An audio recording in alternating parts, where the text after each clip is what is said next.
Hello and welcome to Superpower Broadcasting. I'm Kevin Castley. Thanks for being here tonight. This is the debut with the new computer. We got the background and everything. One of the downsides, though, is that I didn't really realize that I should have probably upgraded my webcam as well. So it's a bit bottlenecked in terms of, what we could actually do. Looks a bit blurry in the background, but we'll get working on that. You may be wondering tonight what happened to the huge debate that was hyped up last night and has been in the talks for several months now since the debate with Not So Liz. This was hyped that Dylan Burns wanted it. Well, we are still going to be doing the debate with Dylan Burns regarding should we be doing a preemptive nuclear strike against North Korea.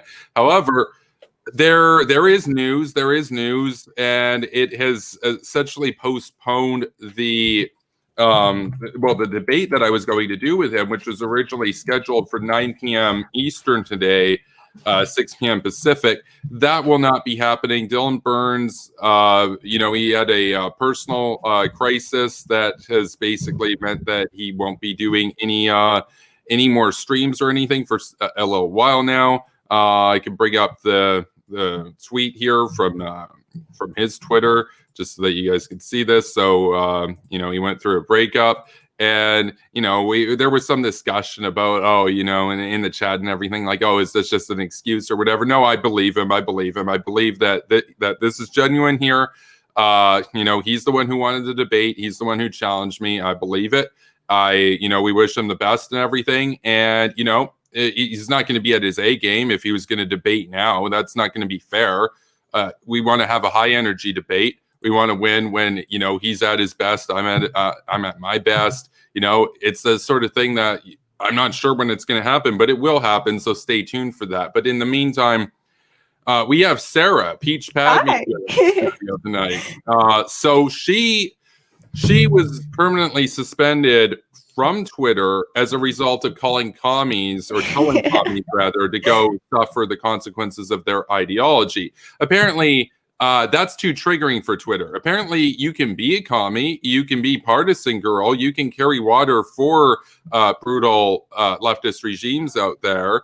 But if you go and tell a radical leftist to go to a gulag, apparently that is just too offensive. It's just too offensive. So welcome, Sarah. How's it going tonight? Dude, I'm going good. How are you? Well, I'm disappointed that we didn't get the debate, but I'm happy to get to talk to you about this because people on Twitter were wondering where you were. I was like, we had spoken and you went over what happened, but I was like, this is ridiculous. So, there needs to be a discussion about this. How about calling out communists is more offensive to Twitter than actually posting communist cringe? So, it was baffling. I woke up and every single one of my accounts were banned. I didn't get any sort of warning, which everybody would typically get. And that wasn't even one of my worst tweets, to be completely honest with you guys. Like, I've tweeted way worse stuff and nothing has come of it. But that's true. It wasn't even that tweet by itself. It was also another tweet where I had tweeted out the link for Star Wars is putting out a new legacy lightsaber and Cal Kestis is one of the options, and I obviously stan Cal Kestis quite a bit. He's my favorite from any of the games. And I told them that I was gonna hurt them. I tweeted that I was gonna hurt everybody if they didn't vote for him. And apparently that's a serious threat.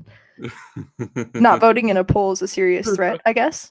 It doesn't make any sense. I appealed it, but I haven't heard anything back from Twitter yet, and all of my accounts are gone. My boyfriend's gaming account's gone.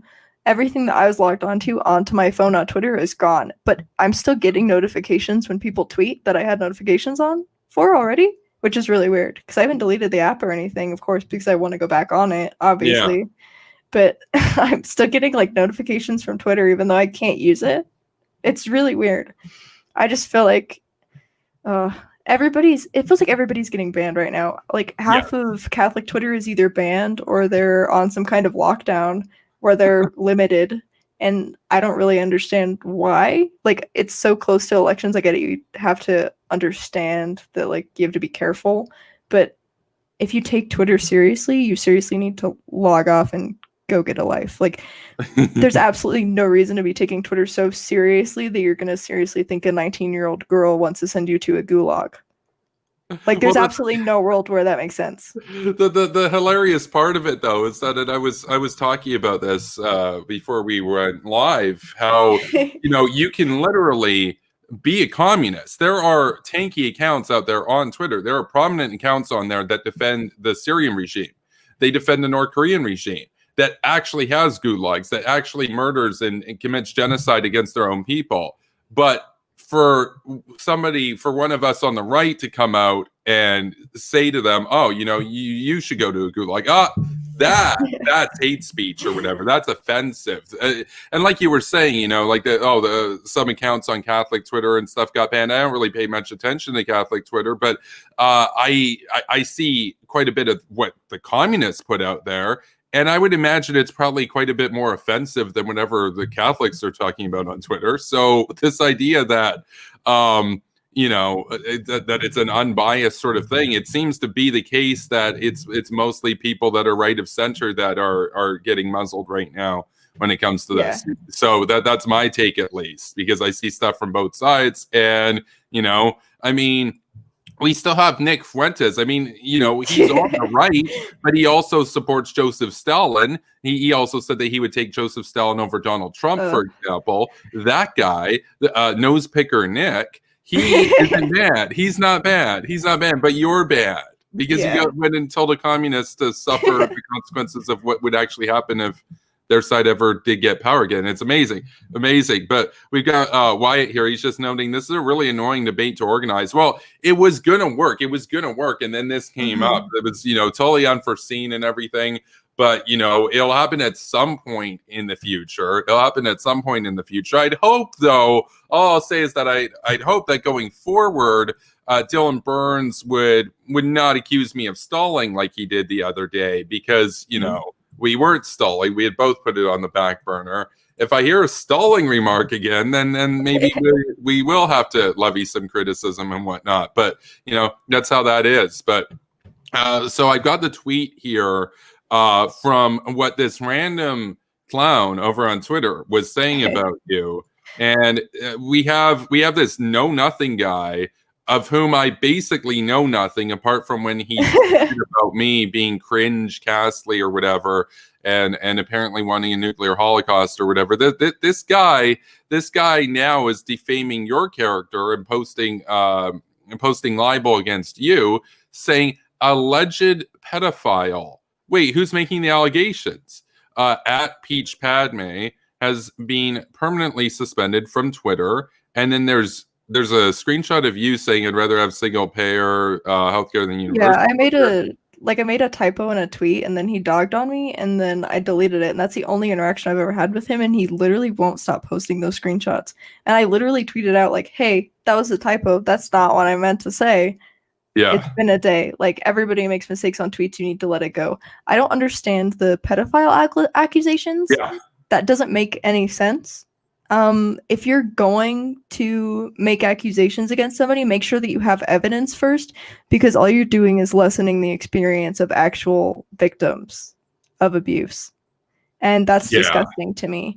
You're just a disgusting human being if you feel like you can just tear people down for no reason using the excuse of abuse and pretending like that's happening when it's not, because it just makes all abuse victims seem way less credible in comparison. It is absolutely not okay, and it's disgusting.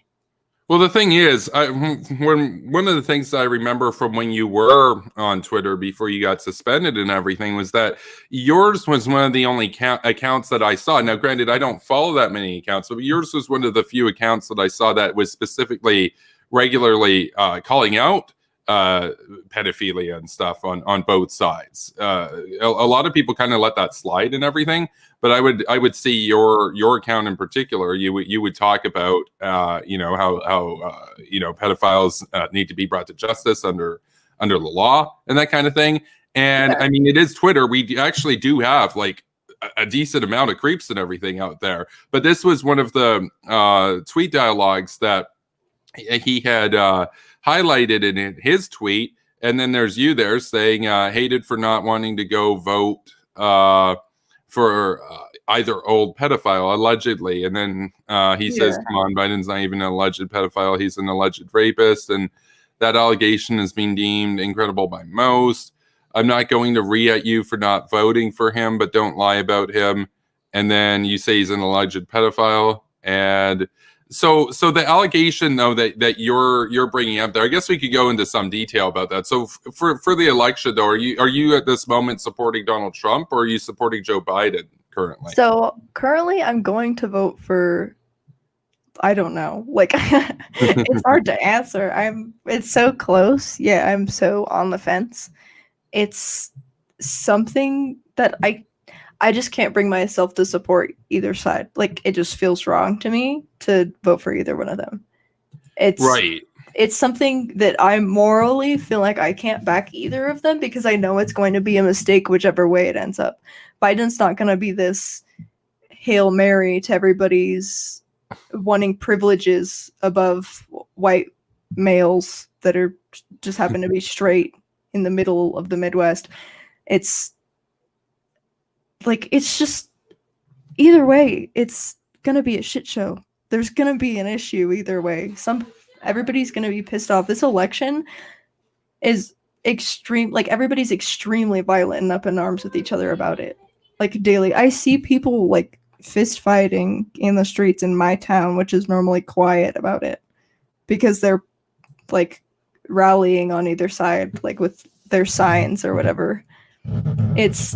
I can't support Kamala Harris. I can't back Biden. I can't back Trump. I like Pence quite a bit more than I like Trump. If it was Pence Trump, then I would vote for that ticket. I genuinely think, though, I don't think it'll be a landslide by any means, but I do think Trump's going to end up winning, and it's going to be very close. No, I agree. Yeah, I agree. I don't believe Biden will win. No, I think it's going to be very close. Now, I think in terms of odds, I still have Biden ahead, but all these people out there that think that it's going to be immensely a landslide for him, it will be in the states that he's popular in, like California and whatnot. Though it should be noted that it's some of those states he's actually doing worse than Hillary Clinton was. But in the swing states, in the Rust Belt, Biden is down significantly from where Hillary Clinton was at this point out from the election, and she still lost. So this idea of him having an 8-point lead, that can be eviscerated by the swing states because the popular vote doesn't actually matter. But as far as what you were saying about preferring Pence over Trump, I agree with that. Pence is the guy that whenever we find out scandals about how Trump was cozy with the Russians or any of this sort of stuff, or he might have leaked classified information to the Russians, Pence always is out of the room. He always leaves the room. He understands that they're an enemy. He wants to get tough. He supports a strong military and everything, and he supports a strong U.S. presence in Europe and whatnot. It's Donald Trump that's continually trying to weaken our alliances and whatnot. I said it after the debate. I was like, can we just replace the vice presidents and have Biden Pence run against Trump Harris? Like, because then, and like 90% of people would have voted for, in my poll, would have voted for Biden Pence over Trump Harris. But obviously that's like fantasy world. It wouldn't happen. But I'm not a fan of Kamala Harris. I think her going after Tulsi Gabbard was cool and stuff. But her as a politician, Michael Pence was actually right to point this out. He wasn't just doing hyperbole. He was right to point out she's actually, in terms of her voting record, to the left of Bernie Sanders, which is unbelievably amazing. But it's true because even Bernie Sanders supports some gun rights and whatnot, where she doesn't. So, oh man. It's going to be an interesting few weeks. I feel like everybody, because I work in public a lot. I think everybody knows I was very open about the fact that I work in retail. Everybody's up in arms and everybody's crazy right now. It doesn't matter. Like, I work in a craft store and everybody's freaking out. Like, they're wearing all of their merch for either side and they're arguing with each other in the stores and they're telling me to vote either way when I can't talk to people about politics when I'm working. Yeah. I'm in a management position. Like, it's just hilarious to me that everybody's finding everything to do with that doesn't have to do with the election and making it about the election right now. It's gonna be insane. I'm not excited for it to get way worse. No, absolutely. And I, in many ways, feel that it's basically a crap show too, because the only reason why I'm supporting Biden at this point, well, two reasons. One is he absolutely destroyed Bernie, and I know that if he won, the only people that would be more triggered than the MAGA crowd would be the Bernie bros and the progressives, because they wouldn't have any reason to make their claim. Oh, you should have voted for us because we could beat Trump. No, apparently you guys are completely irrelevant, and he won every state, and you guys were every county in Florida, and you guys won 0. But the second big point is it's 4 years of him, and then we can get a normal Republican Party back, and then get 8 years of somebody like Nikki Haley or Marco Rubio or somebody like that. So it's strategic in that sense. So I would support Biden. Also, Biden doesn't owe the Russians a ton of money. That's another one. But I can see where John Bolton's coming from. John Bolton's not voting for either. He said he's just going to write in a conservative candidate, or a conservative just in general. And he worked for Trump, and he's like, I can't support this guy. I can't support Biden, but I can't even support my own side. And this is a guy who was campaigning for the Republicans when he was 15 years old. But we got Net7 here, who's a huge supporter of the channel, and he helped, cover the cost of the monitor and a bunch of other stuff with the new setup we got here. He asked, why is Vosh still allowed to have a Twitter? I mean, that's such a good point, because he's one of these man bun, neckbeard commie types who, he'll claim not to be a tanky. He'll say, I'm different than the rest of the communists, except he'll say that Castro's different. So in other words, he's a tanky. He's just not a Stalinist tanky. So he thinks that Castro was sway, but not Stalin. If you're left on Twitter at any capacity, you're automatically less susceptible to getting banned, in my opinion, because they're obviously leftist. Obviously, everybody leans left that gets up in arms. It's just it's so funny to me that, like, there's just this bias of, like, okay, it's okay to be, people are okay with the communists, right? Oh, like, yeah. Everybody's chill with them, except for, like, unless you're right wing, you're just chill with the commies for some reason, and you don't care, and the Marxist and whatever. You'll be friends with them, you'll be mutuals with them, anything like that. But the second somebody leans slightly authoritarian, right, it's over. You're getting mass reported. You're getting banned from everything. You're not allowed to be friends with anybody. You feel alienated, even if you're not fascist or anything in that capacity. You still get witch hunted just because you're on the right of some political compass. That's true. Kind of ridiculous that you can't just look past it. I mean, it's Twitter. It's not real life. Everybody just needs to calm down. Like, it's not that deep at all. Yeah. Well, if you compare how the authoritarian left gets treated on Twitter to the authoritarian right, you have people like, Partisan Girl. You've got people, obviously, that are more obscure, tanky types and whatnot. They never really get shut down very often. The only time that they'll ever get shut down is if they literally, like, make bomb threats or something, then they'll get shut down. Yeah.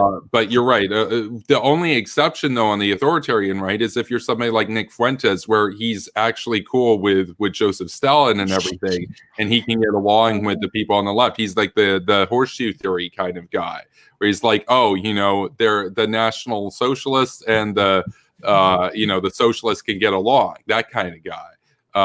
He's still around. Vosh is like libertarian left, with the caveat that he supports the Castro dictatorship. So, I mean, I guess he's still libertarian left, but I do political compass polls, and I usually get put between around halfway on the right, either libertarian or authoritarian, kind of like right on the line around there. Though I did the 216 question 9 axes test, and that one had me kind of all over the place in many ways. I did another one, and it had me almost as a bullseye. So I tend to range in a triangle between the center point to about halfway through the authoritarian axis and halfway down the libertarian axis, like all in that kind of area with like, like basically like John Bolton, Mitt Romney, Milton Friedman, almost that kind of crowd, because I am kind of a liberal on social issues and stuff, though that's changed over the years. I still consider myself a liberal, but also most American conservatives are liberals in the sense that they defend individual rights and property rights and stuff. So, we do have an active chat though tonight. Though we've got Nick. We got Nick. We got one of my parody accounts. Not like I didn't make it. One of the friends and fans of the channel did. He says this is SP Broadcraft. That's a reference to HP Lovecraft. He says if Biden wins in 2020, then Nikki Haley has no chance. No, that's not true. But if Biden wins, he's not going to win the Senate. It's going to be basically a lame duck sort of 4 years of a Democratic administration that isn't able to do that much domestically and in foreign policy. The most that they'll do is restore the relationship with America's alliances. But like Joe Biden's not going to bomb North Korea. Joe Biden's not going to stop Iran getting nukes. We need somebody who will take over after Biden that's willing to actually stop Iran before they nuke Israel and stop North Korea before they nuke us. So, that's my stance there. But I would even support like a Nikki Haley Pence ticket or a Pence Nikki Haley ticket. I feel like that would be something really good to see. I just really want Nikki Haley in office. I feel like she is a good pick, especially if you are a neoconservative. You want to pick somebody that's going to stand up for what you believe in, and Nikki Haley encompasses all of those things. I know Richard's going to pop into the chat suddenly because he's summoned Nikki Haley. I'm just waiting for his comment. Sarah, you're a Nikki Haley hater. You're a Nikki Haley hater. He's the only one true Nikki Haley fan. You're a Nikki Haley hater. No, Richard, I'm a Nikki Haley hater. Yeah, Richard doesn't think that I'm a Nikki Haley hater anymore, but Richard's kind of like on the fence about simping for me on occasion. I miss Richard. That's the biggest thing I miss about Twitter right now is Richard. Richard every single day. I miss apparently Richard. Well, he's simping for Amy Coney Barrett now. Yeah. Instead of he's made a flip. Yeah. I think is based. I love her. I love Amy Coney Barrett. She's gonna be a good pick. That's a hot take. No, that's a hot take around here. I don't think most of the viewers here are really a fan of Amy Coney Barrett. I don't care. Not, yeah.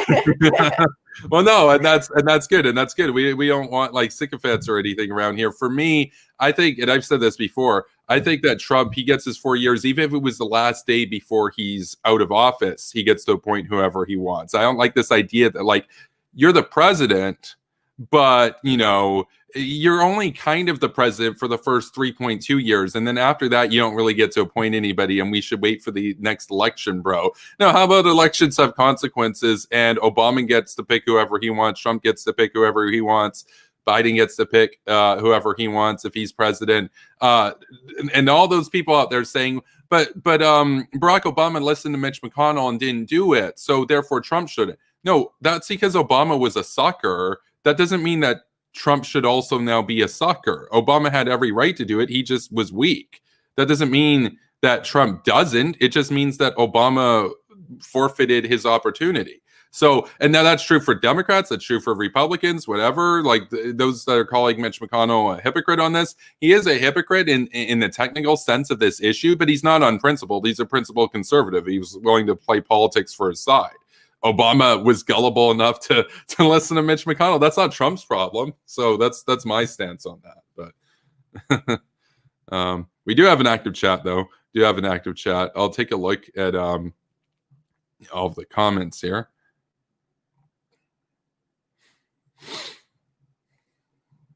Yeah, we got Nick. We got John Smith's basement. Wyatt says, "Where is Evan McMullen when we need him most?" Yeah, we got a few people. We got John Smith's basement says Biden has a good plan for nuclear, unlike Bernie's cringe windmills plan. That's true. That's true. He has a good plan for domestic nuclear energy, but on the other kind of nuclear, he's not nuke pilled. He's not. He's not going to deal with North Korea properly. and he's not going to deal with Iran properly. Like when I say on Twitter, this is kind of a meme now. When I say on Twitter, I support nuclear energy, sometimes some of the people that like aren't really familiar with me, they'll like that tweet and be like, oh yeah, you support nuclear power plants. I'm like, I do, but I also support the other kind of nuclear energy, which is like, I'll see if I have the meme there. Oh yeah, I got the meme there right there, which is like, you know, get spooked, you know. We got Jeb Bush there, you know, all you have to do is clap. Are you still not gonna? I haven't been on Twitter obviously in a few days. Are you still having issues trying to debate Ian? Is that still something that's not happening yet? So that he actually blocked me again when I asked how the school computer was going, and we've had a new movement of people spamming him with school computer. I changed my name on Twitter because a bunch of us changed our names on Twitter to school computer. I changed mine to ghoul computer because I'm the neocon ghoul, and he's completely ignoring. He's saying that I'm acting like a child, even though he 100% agreed to do it. He said that he would win. He said he wouldn't embarrass himself like Liz. And on that, he was true. He lived up to what he said because he embarrassed himself worse than she ever did. She showed up. He can't. Yeah. And we have the screenshots. That's the other thing, is that he deleted all those tweets because he didn't want people to see, because it would make him look like, you know, a coward. But here's this one here. Who wins? The guy admitted to PhD programs at Harvard and Stanford, or Kevin Castley, which, again, we don't even know that he was actually confirmed admitted to that. And I like how he leaves out my educational credentials, because I actually have a degree in economics and political science. He has none at the moment. He's still in university. If Kevin keeps acting like a mental case, there will be no debate. I have some dignity. Well, apparently his dignity is he backs out and then blocks everybody. He says, to be clear, I'm not going to embarrass myself the way Liz did. I'm going to have some fun with this. So to those saying he never agreed to debate me, does that sound like somebody who never agreed to debate me? Who wins, him or me? Does that sound like something that somebody who never agreed to debate me did? Because this is what spawned it. He blocked me originally and was talking crap about me, so I had to challenge him to a debate. He agreed. He said he'd win, but then he pulled out of it, and then he posts stuff like, I just want to feel something. And he says this was the excuse. This is the now famous excuse. This is all over Twitter. If I debate Kevin, it would have to be in mid-August. This was about 3 weeks down the road from the time of this, when I have access to, and then this is the line, this is the thing that became a meme, actual computer equipment at school. That is the worst excuse. Wyatt pointed this out. He's like, that would have been a pathetic excuse in 2005. It's 2020. He's tweeting that he needs a school computer from his iPhone. I've streamed on my iPhone before. He could have done the debate from that. It was embarrassing, but it spawned a lot of memes. So we got this one. He's breaking in to get his school computer right there. We have this meme right here. That's him saying, like, isolationists aren't in our ideological sphere of influence. How could you do this, Kevin? You know, him getting triggered. And then we have, like, you know, Kyle and Nick Fuentes and all those guys in the background. So as for the update on that, he still refuses to debate. It's completely embarrassing. I don't know how he can just expect this to go away. I know he thought that I would just be like, oh, I guess he's backing out of the debate or whatever. Like, dude, I have a show here. I'm going to be doing this for 50 years. Like, this is going to be a thing. I know he wants to be Secretary of State. I know he probably wants to be president down the road. I can guarantee you during any confirmation hearing, no matter how long down the road it is, I'm going to be tweeting #schoolcomputer. And why won't the senators ask him about why he can't debate because he needs a school computer? That kind of stuff. Like, it's not going to go away. And he can delete the tweets, but he can't delete the streams. I have 3 sets of external hard drives for every stream that I do. There's always 3 backups. So what are you going to do? What are you going to do? It's embarrassing. And the thing is, he was so confident, too. He was so confident. He called me an idiot. Why would you be scared to debate an idiot? It would only make sense if he called me a genius. Then you'd say, oh, he's worried. He thinks you're a genius. No, apparently he thinks I'm dumb, and he's too scared to debate somebody who's dumb. So what does that make him? That makes him the biggest coward on Twitter, apparently. Yeah, I mean, with your record of debating people, I do have to say that it was pretty embarrassing for Liz. Yeah. To experience what she did. I just don't think she had the knowledge that she thought she did in the areas that you're good in. It feels like you guys are polar opposites in what you focus on anyways. And so there's no cross platform between you guys have completely opposite views on everything because you don't care about what the other person cares about really. And it was just kind of embarrassing for her, but it's less embarrassing to show up and at least try than it is to cower it out. She actually did research. See, that's the thing. Ian could have said, I need 3 weeks to do research. I was like, cool, I'll do research too. That would have been totally fine. That would have been that wouldn't even been an excuse. That would have been, okay, that makes sense. But this, to say you need your school computer equipment when he's bragging that his parents, I guess, are rich enough to get him to Harvard and Stanford and this kind of stuff, I don't get that at all. And he's tweeting it from an iPhone, which can probably do the stream. I don't think he tweeted that from an iPhone 4. I don't think he tweeted that from an iPhone 5. My guess is it was an iPhone 10 or 11. It can handle the stream. Dude, it's the most see-through thing in the world. Come on, Ian. I understand not wanting to debate people. I don't typically like doing debates. It's just not my thing, right? Oh, same here. It's not my favorite. But if you're going to hype it up that much and make that many bold claims, like, you've got to be able to back yourself up, dude. Like, I liked Ian. I had respect for Ian because he didn't care about what anybody thought. Yes, we disagreed on some things, and yes, he may have been a snake to people and on more than one occasion, but I had general respect for him. We weren't friends or anything, but it's just it's just funny to me that he backs out and then acts like you're the only person at fault for all of this shenanigans with memes and things, when it's both of you guys' fault equally, because he's the one tweeting about wanting to use a school computer, and he's the one blocking you constantly and calling you an asshole, and then unblocking you and just going about his day, like expecting you not to reach out to him. Like, you guys were friends at one point, were you? Like, isn't it expected that you guys would be on like mutual enough terms to be able to just debate like normal human beings? We were never friends. We were acquaintances. He was in the Hot Gang group, and then he leaked DMs to make me look bad, which they didn't really. It was a joke. But he's like, oh, gotcha, and all this stuff, because like I was supporting the death penalty and stuff back then. But the thing is, he's the kind of guy that it would have actually been an interesting debate. And memes aside and everything, a ton of the people in the audience were disappointed that they didn't get to see this debate, because most people out there that don't really follow foreign policy very much kind of think of neocons and realists as basically the same deal.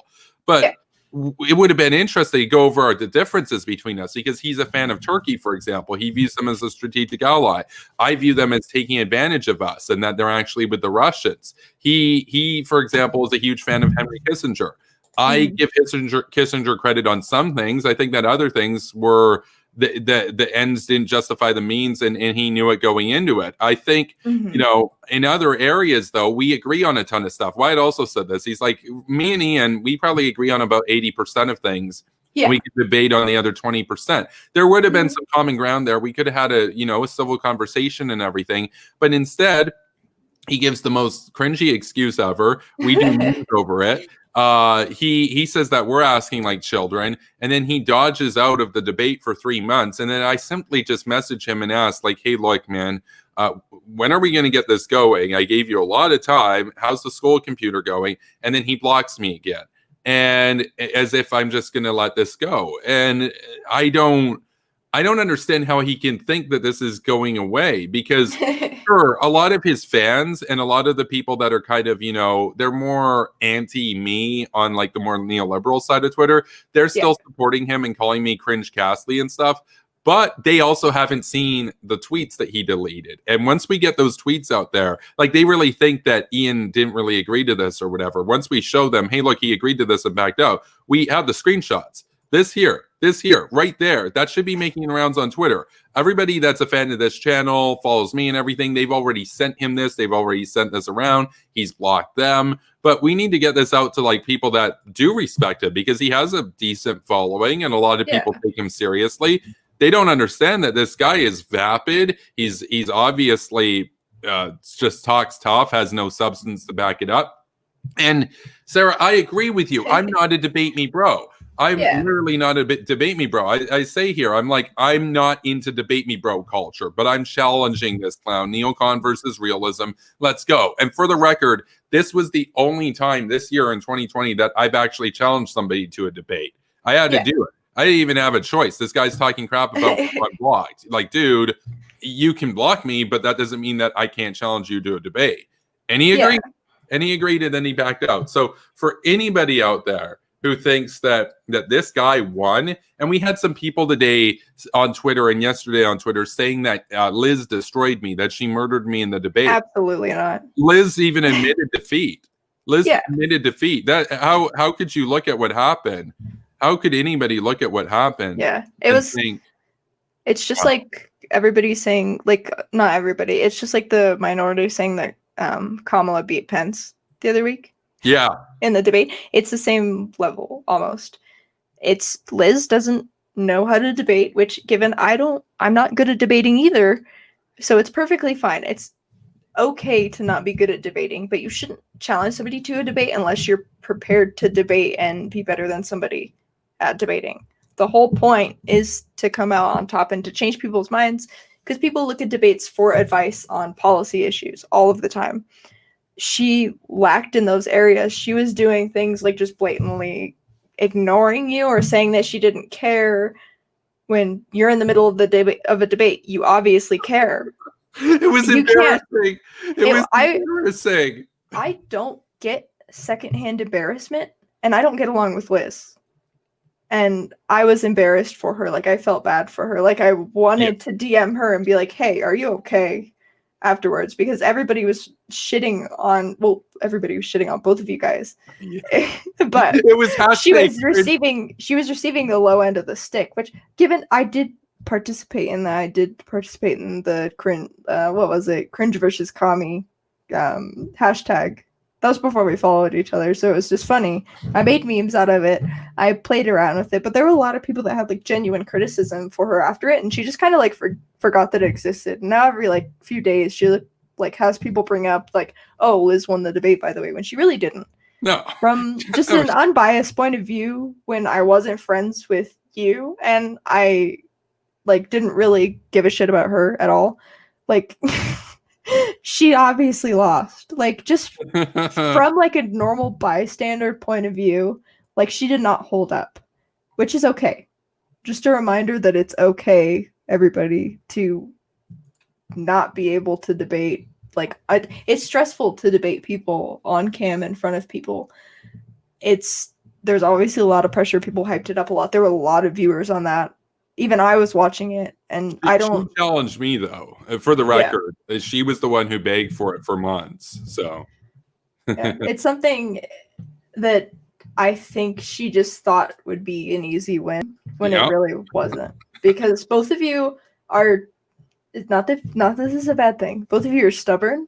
Yes. About everything. And neither of you are willing to grift at all, which I think is a good trait in both of you. Not just grifting depending on whatever, although sometimes I don't agree with things like Liz equating eating meat to the Holocaust. Like, that's, I'm not gonna support her being solid in that belief, but just in a general sense, like, you both are very stubborn, so obviously you were gonna fight and not find any common ground. That's just not gonna happen. But you need to, know your limits when you debate people. You need to find it's better to debate somebody like Wyatt was saying, that you agree like 80% or 75% with them, but you have that small bit that's like it's just much easier to debate that way, because you can find common ground and then you can build off of each other in order to create a genuine discussion, because it's not just back and forth. It goes all the way around. Like, this is just, debates are a circle. You can't just, like Biden speaking to the audience, you can't do that. You have to talk to the person. Yes. You have to work things out with the person. My suspension probably won't get lifted, if I'm being entirely honest, Net 7. I'm not entirely sure what I don't know. I appealed it. I sent them several emails because they banned literally every other account that was on my phone that didn't have to do with my main account. And that kind of peeved me, and I didn't get any warning for it, so I feel like it was unfair. Because they didn't give me any warning, nobody reached out to me about that. And I had quite a bit of a following, so you'd think I'm not some random troll trying to commit acts of terrorism. I'm a well-established account of over a couple of years. I have lots of tweets. I have lots of credibility with people. People know my name, mostly for bad reasons, but that's okay. I don't really care about that. I think we're similar like that. If you ask the average person on Twitter, if you ask them, what's your view of PeachPadme? They'd be, she likes Star Wars and she's a conservative chud. And if you ask them about me, they'd be like, well, he likes memes and he's okay with nukes. Like those are the things. So it's like he wants to nuke North Korea. It's like that's kind of what I'm known for, and you're known for being like a chud. Which, by the way, I've got to say, chud is probably the weakest insult I've ever heard. Like I've been called a chud before. It's embarrassingly bad as an insult. You're like there's so many more creative things that like anybody could be calling me, yet they don't, because everybody that I have beef with on Twitter is entirely unoriginal in everything they do, and they don't have fun with Twitter at all, obviously, because they're getting angry at me. I am obviously baiting 90% of the time. When I make serious policy tweets, I don't add emojis. It's not a short tweet, it's a thread, and I'm explaining myself in great detail. And also, everybody trying to police me for retweeting Matt Selby talking about how the majority of Native Americans died when we colonized the U.S. was due to diseases, which is true. It's true, yeah. You can't police me on what I retweet. I can retweet whatever I want, and you can't say anything. And if you say anything, you're just being ridiculous because nobody should care. It's a fact that we didn't understand diseases back then. That is a new science. It literally didn't even exist. Like they thought it was like spirits and stuff or whatever. Like, and yes, we did terrible things to the natives. First of all, I didn't even write the tweet. I just retweeted it because it was good bait. It was excellent bait. He had to delete it because all of you people didn't understand that it was bait because you're so dense in the head that you can't see it's bait.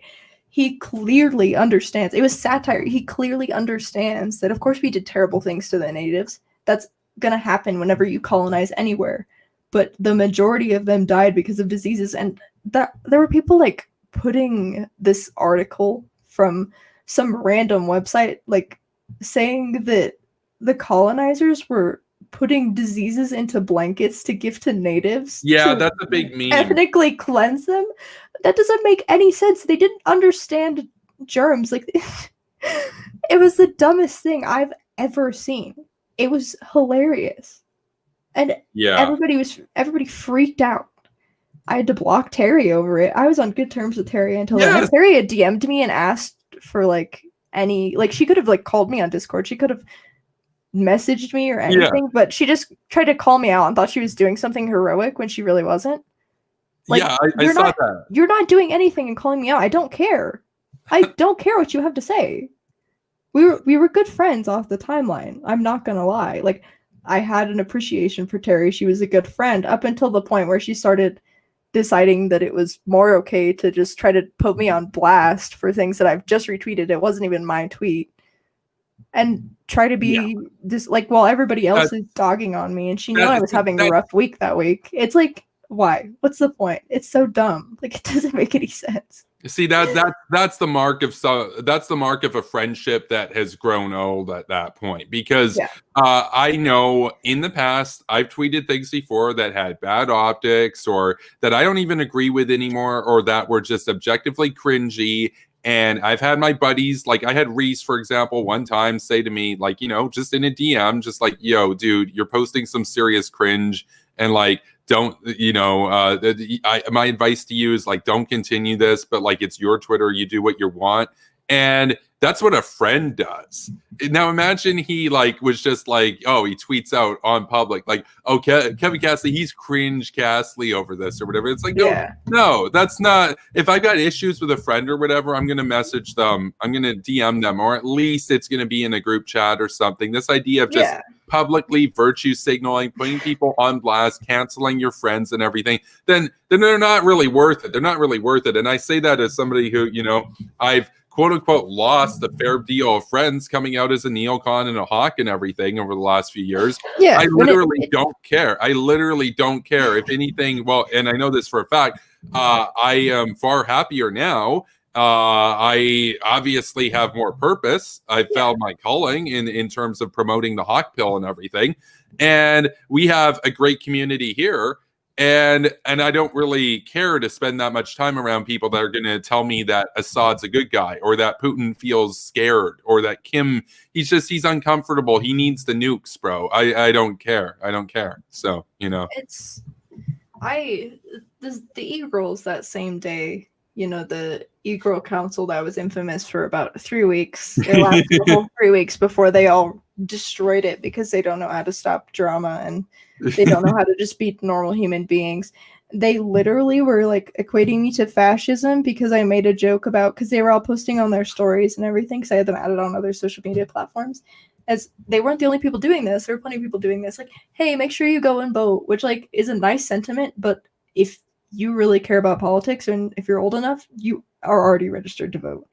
Somebody posting on their Snapchat story is not going to change whether or not somebody's going to vote. Like, not somebody, if you post like a sticker over a picture of yourself that says go vote X, Y, and Z, like nobody cares. It's not doing anything. You're just being annoying, right? It's just funny to me. And so I made a joke about it. And I was like, I'm going to start posting on my story to telling people not to vote, just to refute the people who think to vote. And so they were like, I'm going to tell people that it's okay to be a fascist. I want the people to say that it's okay not to be a fascist. And I was like, okay, you guys are all obviously ridiculous. And Sarah, who started the whole like trying to shit on me for that, she like just posted a screenshot of that tweet and like tried to shit on it, but instead of just quote tweeting it. And she screenshotted the tweet like 12 seconds after I posted it. It's like she was watching. They're watching. And she came in, she's like, they're lurking. I was like, you could have just, you know, quote tweeted the tweet and made your argument. And she's like, I couldn't find it. It's the first thing on my page, Sarah. I'm not stupid like all of you guys. Oh man. It's like, oh man. I don't know how I involved myself with them. Like they were good friends, right? Like they were like, we were all buddy, we did whatever. But the second it came to any policy issues, I don't know how they didn't have me blocked already, because I'm entirely the polar opposite of them. And they couldn't handle that, but they just pretended like they could make me some radical leftist voting for Biden, willing to make an OnlyFans type person, when that's not what's going to happen. It's like, it's to the point where it's like ridiculous. Like everybody on Twitter thinks that they own who I am as a person and what I'm going to do and who I'm going to vote for, which is hilarious to me. Like, yes, of course I'm going to change my mind on things. I'm 19 years old, for the record, for everybody that keeps assuming that I'm a minor. I'm 19, just so everybody hears it with my voice. There's I'm going. No, I've had people in Ian's camp saying that I'm basically everywhere. We've had some people on his camp telling him, like in replies and stuff, that he's just a 14-year-old and everything. And then we've had other people saying, like, can you believe this guy's 30 years old and still believes this stuff? Like, which is it? Am I 13 or 14, or am I 40 or 30? It's like, I don't care how old they think I am. I really don't care. I'm neither of those, but it's cool how like every time there's a thread or something about me, there's like fake stuff. Like there's always usually, I'll get sent like, oh, there's a discussion about you or whatever, and then I'm like, I look down through some of the responses, and they're oh, look at that, there's a guy claiming he went to high school with me. Apparently everybody went to high school with me. Apparently I'm 14 and 30. It's like there's no way. So it's funny. I like I've had problems with people. Like, I get it. I look young. I've just had blatant problems with people assuming that I'm younger, and it's like been creepy. Like Globalist Show, I believe he also got banned the same day that I did. Before I even hit like 1,000 followers, I had made a joke on the timeline with somebody about like using political memes to like pick up women or whatever, and everybody knows I have a boyfriend. That's like, I talk about my relationship on Twitter, like that's what happens. And he just like was DMing me all of these, and I thought I was in good fun, so I was just like, whatever. And then I posted a picture of myself after he had posted all these weird things like simping, and he was like, "You're like 14, right?" And I was like, no. Why do you? He's like, "You look young," after he was just like complimenting me and doing all of this weird stuff. Wait, so he thought you were 14 and he was doing that kind of stuff? Yeah, okay. I blocked him, and then now like every single time I'm in like the Discord servers that he's in, he like tries to harass me, and so like I have his Discord blocked, so I just see blocked message right under it, because it's just creepy. He does creepy stuff like that to just about everybody too. Like Crystal, he was like saying that he was waiting for her to turn 18, like right after the Shael situation. Like he was like waiting for her to turn 18 so he could simp, which is weird, right? Like I'm not the only person who thinks this is weird. What? Okay, why? Like that's one thing. Like Reese and I have talked about this before. We don't really understand like the whole simp culture in the sense of Twitter, because it's like these, unless they literally live in your city or near your city, where's it even going to go? Like, how's that even going to work exactly? Like, what? Because the best thing that's going to happen is what you're going to get in a long distance relationship with what, somebody you think is 14 in his case. What? Wait, what? Simp culture? I've mastered simp culture. I'm not even gonna lie to you guys. Both on Twitter and on like video games. Like I'm a master at baiting into simp culture. It's something that I'm just good at by nature. It's just what happens. Because it's true. I think you're the only account. I think you're the only account on Twitter that I've ever made any remarks that could be confused as simping for. So because people get so confused, because I like, if they're not like, I've had so many like tankies in my replies being like, "I really hate all of your policies, but I follow you because I find you attractive." And it's just so funny. Because I'm like, this isn't even what my Twitter's about. My Twitter's about me making jokes and trying to shit on all of you guys. Like, I'm on Twitter to fight.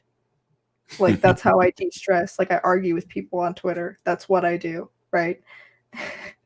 Maybe you could get into debates. Maybe not like detailed research debates or anything, because they take a lot of time and energy. And I don't say that it's to imply that like, oh, you couldn't do research or whatever. I'll tell you, for this, I was expecting to do a debate tonight with Dylan. I've read through over 250 pages just in the last week and a half while working almost every day. It's freaking exhausting. But, I'm going up against the youngest foreign policy advisor in the United States to any candidate. I want to know my stuff going into this. I want to have, refreshed up on all my knowledge on North Korea's nuclear capabilities, this kind of stuff. So I have to do research and everything. But you could do debates where it's not as, I guess, as detailed as that or anything. So it doesn't become stressful, because you do have that fighting spirit in you. And I think that you'd be good at it. But, Yeah, the only thing that I could solid debate somebody about live, which I have several times before, is my pro-life stances. I'm obviously but that's part of the reason why I'm so hated on Twitter, is because I'm extremely pro-life and I don't care what you have to say about it. Like, if you're going to murder a child, I don't like you. There's nothing that is going to change my mind about it. If you willingly abort your child and you don't repent for it, you are going to hell. Sorry. So just to be blatantly honest with you, like, I don't have any respect for people that administer abortions or support abortions and celebrate them. Of course, women make mistakes, and so many women have come forward and expressed open regret because it's traumatizing to go through. Right. Well, I think Especially like after Reese and I having to get an abortion. That's extremely traumatizing. see the thing is, That's not be the option.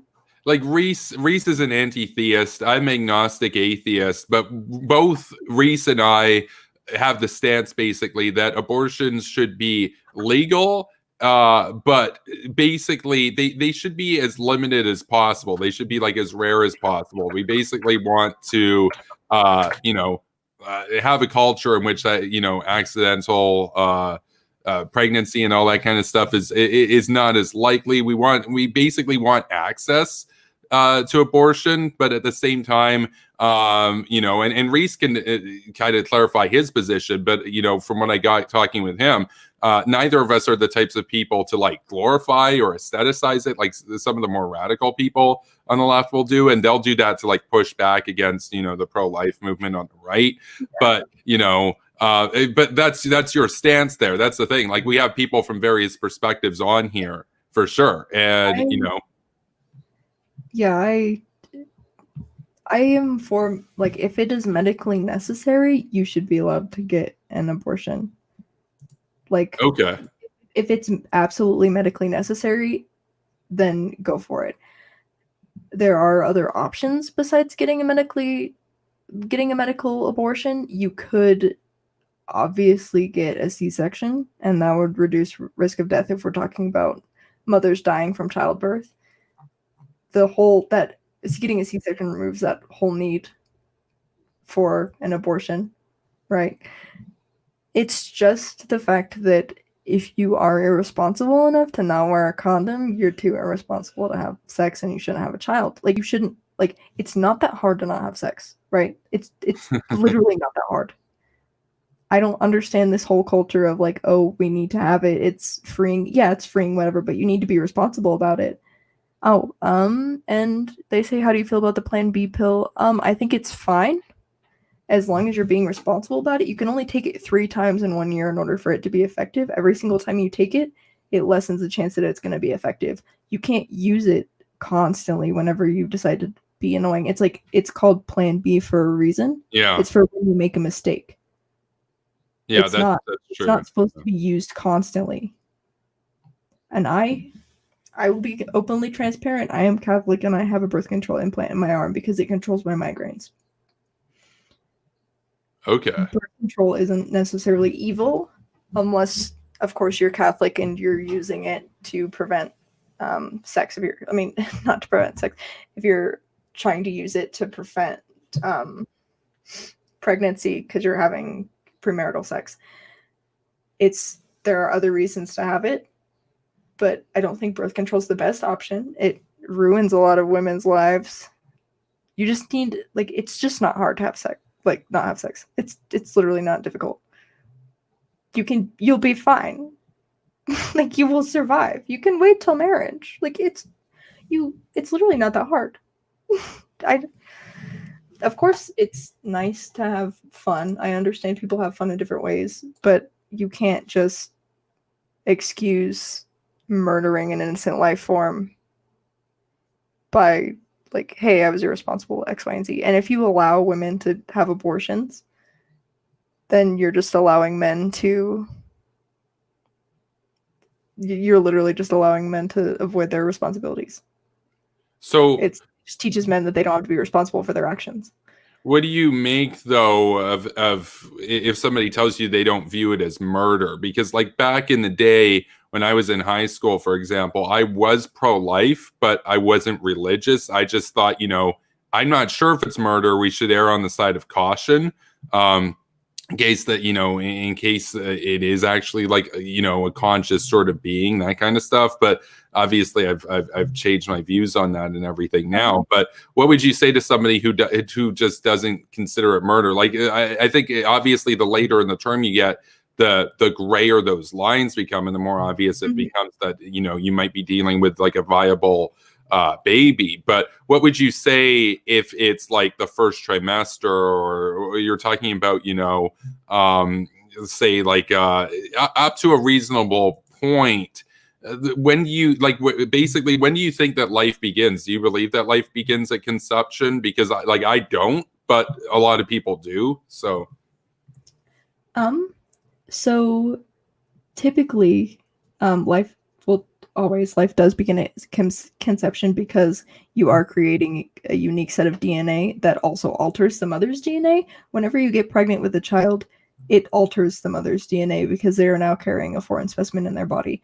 That baby's body is not the mother's body. They are entirely separate, which makes it a separate being with separate human rights because it develops into an actual child. Everything begins somewhere. You can't just... It's like if you were to say that it's okay to kill puppies because they're not full-grown dogs. Just because they're just chilling somewhere where they're not supposed to be. Like, you just can't... Like, if it's murder at any point in time to somebody, it should be murder at all points in time. But then it's separate DNA. You can never replicate that DNA ever again. Of course, we're not going to talk about cloning. I'm not going to get into that. It's unique. It's never going to be seen again. Why do you feel like you get the right to decide that fate for the child?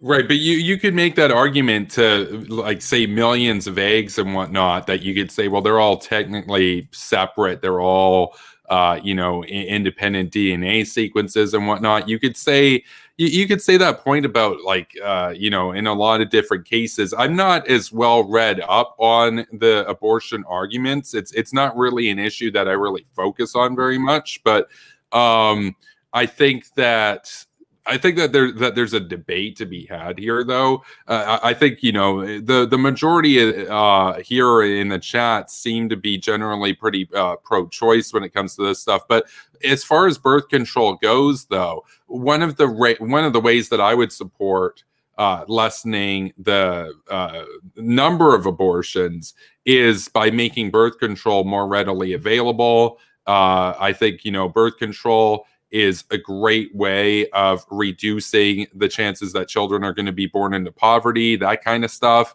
What do you make of that, though? Because you were saying that you don't necessarily consider birth control to be abortion, but obviously a lot of Catholics do. So, it's not that Catholics view it as abortion. They just view it as a sin because they believe in natural family planning. That is a basis of the Catholic Church.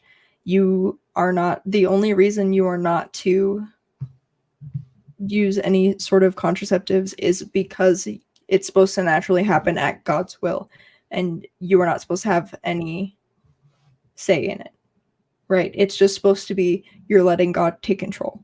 So that's exactly why they don't support birth control. I support birth control because I know that not everybody's Catholic, and I can't force everybody to be Catholic.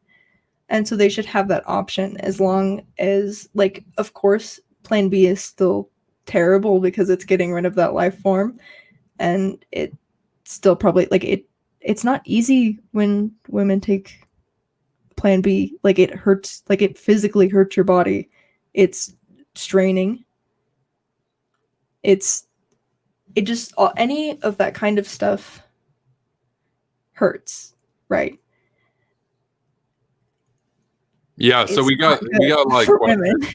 Yeah, we got a lot of questions in the chat. I just want to go to Sean Brink's point here, a question rather. He says, he asks, how can you prove that a fetus is conscious, though? Because, like, he's using consciousness as the threshold for determining life. You're using basically, DNA. You're using, like, the technical definition of a life form, but in that sense, you could say, well, bacteria as a life form, for example, that would be the argument there, that it should be conscious. It should be consciousness that determines the threshold. But what do you make to that argument? So because it's entirely different when it's bacteria, right? Because bacteria doesn't evolve into anything that becomes a fully functioning human being with feelings and a future. It remains that way because it is rapidly growing. And it quickly turns into a fetus, like a child. It's entirely different. If it has the potential to be intelligent life, whatever you deem intelligent life as, to me, it's the ability to speak, the ability to walk, the ability to think for yourself. And so, I mean, you could consider literally anything like birds or whatever. I don't eat meat, by the way, just in case Okay. you're gonna try to come. I was going Anybody's to ask try to about come for that. me in the. Because some people would say, well, if you kill a pig or something, then you're depriving a conscious entity before its time and before it would have died of natural causes. But so for me, like I'm a carnivore, or I guess I'm an omnivore. I eat like meat. I eat salads, all that kind of stuff, right? I like bacon, but you are vegan, okay? But what do you make of that argument, though? Is that one of the reasons why you'd be vegan, or is that separate of that? So I don't eat meat because it makes me feel sick. It's just kind of like, it's just how it is. Yes, I feel bad for animals like cows and things, but I'm not going to try to stand on some moral high ground because I don't eat cow meat. I also want to address this person, City of Hawks, keeps asking, what if the woman is raped? The baby is not at fault for the rape. You can't, if you're just going to equate everybody to their ancestors, like we have been with saying, like radicals saying that white people are slave owners still, or they're guilty and need to pay reparations just because of their ancestors. You can't define a person by their ancestors at all. So you can't define that child. That child is not worthless because of their parents. They obviously, there's no gene to being a rapist. You're just a rapist because you're an asshole. Would you see? Here's the thing. So I disagree with the reasoning, but would you say in that case that a mother would be forced to have a child even if the child was a result of rape? Because to me, that I know you don't care, right? And that's one of the things that I appreciate about you, is that you're probably not going to care that you might be characterized this way, but that would generally be regarded as a pretty extreme position, right? That even a lot of the people in the Republican Party would not hold. But okay, I've been raped, okay, and I still would have carried a child to full term and had that child. I would have accepted that responsibility because it's not the parents' fault. The baby is an entirely separate entity, and it's entirely innocent of anything that his parents have done. A child is a blessing to anybody. Right, but it's not easy. It's not easy to conceive a child, and yes, it's tragic how it happened. But that child is not automatically guilty. No, I see what you're saying. I see what you're saying. It's just the problem, though. The problem is, like, the pro-choice argument. There's a bit of a difference. The pro-choice argument isn't like the communist Chinese, where they literally force people to have abortions. The pro-choice argument here is you have the right to choose whether to have the child to term or not.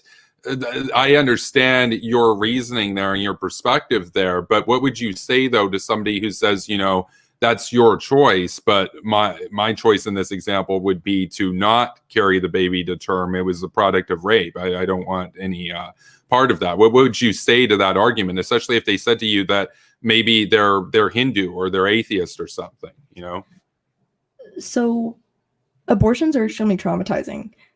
You should not be encouraging abortions with people that have already been raped, because rape is traumatizing. You don't want to. Women have PTSD from rape. That's obviously a thing. People get PTSD from having abortions. You don't want to double that chances of that person suffering for the rest of their life by that. You should be offering them literally any other option, such as adoption, taking care of their child. Then you can obviously, of course, prosecute the rapist to the fullest extent of the law. If you are a convicted rapist, you should be chemically castrated. Okay. There's no way around that, and you should have to pay to fund. Like, if you conceive a child with somebody that you've raped, you should have to fund that child's entire existence until the day that you die. Every single ounce of any of your net worth should have to go into that child. Well, a rapist, they're not really going to have much of a net worth, because they're probably not even going to be able to get a job at KFC, right? Going forward. I know that, but because it could be anybody. Anybody can rape anybody. Like, they could be extremely poor. They could be the most disgusting rich people of all time. Like, you just don't know. You should just have to pay for that child if you conceive it. And you should be locked away in prison. You should never be allowed to touch anybody ever again. We should buy an island and ship all of the pedophiles to it and force them to live together. They should not be allowed to be in polite society. How do you feel about the death penalty? Because I've kind of alternated in this a couple of times this year. I used to be for the death penalty for a very long time, and then a couple of my friends and former friends and stuff kind of convinced me otherwise. But now I'm kind of back on the death penalty. I'm kind of more on the death penalty, and the whole time though I supported the death penalty for treason. But I can see rape is one of those egregious ones where you can make a case for the death penalty. But I am pro-life at all stages. Your government should be allowed to kill its people. So I would rather somebody suffer and rot in prison for the rest of their lives than get the mercy of being killed. Okay. Especially if there's somebody like a rapist, they are not respected in prisons, and they're going to get the shit beat out of them for the rest of their lives, as long as they're in that prison, which I think is a better punishment than just giving somebody a way of just letting them peacefully pass away. You should be locking them up, and you should be leaving them there, and they should not be allowed to go anywhere else for the rest of their lives. We should not be allowing the government to kill people, their own people. Of course, there are some times when intervention is necessary in other countries, but you should not be murdering your own citizens, no matter what they did. You should be prosecuting them to the fullest extent of the law and holding them. And you should be you should just allow them to suffer. They should be suffering. They shouldn't be allowed to be absolved of suffering. Okay. Well, I can see the argument. And in many ways, I can see an argument that would say life in prison without parole would actually be a worse penalty than the firing squad or something. But, it is the case that it is the case that there, at least in terms of how I feel about it, I think that there's a stronger deterrent. And now my mind has been changed on this a couple of times, but I think that for things like treason and whatnot, I think that there's a stronger deterrent. And that it makes more sense to make it known that, traitors are not going to be kept around, that kind of thing. That's kind of like my response. Like somebody asked, well, what would you do about Edward Snowden? And I'm like, I'd bring him back and I'd give him the firing squad. Like that's what happens if you sell out your country, that kind of thing. But, I guess we would disagree on that. But yeah, Edward Snowden deserves to rot in prison. He's been able to escape the U.S. for long enough. Yeah. He should have to sit there in a country that he disobeyed and openly put distrust in when they've given him everything. He should have to suffer. Like they literally did everything that they could for him, and he went and he turned his back on them and decided to just be absolutely terrible. Yeah, he defected to Russia, by the way. For those who might not know about what happened, he had a very high income. He was, top of his game in Hawaii and everything. And he, instead of, just going through standard protocol and that kind of stuff and the chain of command and everything, he defected from the United States. Now, he claims that, no, you don't understand, man. I wasn't trying to defect to Russia. I was trying to defect to like Venezuela or Ecuador, as if that makes it any better. They were both anti-American governments at the time. Venezuela is still anti-American. He leaked so much of America's secrets that, in my view, like when you do that, one of the reasons why I have the capital punishment for treason is that traitors, they don't just kill one person. Sometimes, like when they leaked, like with the Rosenbergs, that kind of stuff, when they leaked nuclear secrets to the Soviets, it potentially could have aided in the murder of tens of millions of people. So that's why, like, if you're going to leak intelligence, you're going to leak security systems, that kind of stuff. At that point, you're basically, I've seen his defenders out there saying, well, no Americans were killed as a result of the leaks. It's like, yeah, but that couldn't have been the case in 100% of the times that we run that scenario. You can't just leak. Same with Chelsea Manning, same with all these people, that you don't just get to decide, I feel this way, therefore I'm going to leak this to the world. It's like there are processes that go through and declassify stuff when it's appropriate. he went outside the chain of command. And so that's what happens in my view. But I mean, but there are a lot of people out there that would call themselves pro-life that support the death penalty. You're against both. So I guess in that sense, it's more consistent. But there was a question by, I believe it was Nicholas, asking about how do you feel about the endorsement of abortion in the Old Testament? I believe it's Leviticus, where it talks about using poison water to force a miscarriage if a wife cheats on a husband. What do you think about that? I don't agree with that. I feel like that is an outdated, barbaric sense of the Bible that we should not be condoning. Of course, it's in the Old Testament, so it is before Christ came and returned and came to create the Catholic Church. So it is before the Catholic Church set up strict rules on what is to be done and what is not to be done. Jesus would have condemned any of those actions because he understands all life is valuable, because he, of course, wanted to absolve the pain of all people. It's a lot of the Old Testament is extremely garbage. And because it was a lawless, according to the records, any mention of God and any religion pertaining to God was a mess because there was no clear, there was no clear catalyst to creating an organized religion where everybody could get on the same page. And if God is sitting there planting ideas in the heads of many different people, and there's no one central person that they can actually go and physically talk to, that they don't have to wait for, of course things are going to get misconstrued, because a whole big part of the Old Testament is the fact that it was the gun shark. It was the gun shark who asked that. That wasn't Nicholas. It was further back in the chat. It was the gun shark. Okay, for the record. Satan, Lucifer, whatever you would like to call him, also had influence over vast amounts of people during that time period. And of course, all of the Bible recordings are after such occurrences. And so, in my opinion, that was misconstrued and mistranslated, that God was telling people that, and when it was actually Lucifer trying to wreak havoc. So you don't, I guess, it's interesting. Like, we don't really talk about theology and stuff too much on this channel. Sometimes Reese and I will talk about it because, Reese knows a fair bit about this stuff and everything. But it's interesting because there are a lot of people, especially like in the more evangelical camp, that would say that all parts of the Bible are the divine and divinely ordained or inspired word of God. But you're saying in this part that that's not actually that in this case, verses in Leviticus wouldn't actually be considered the word of God in that case.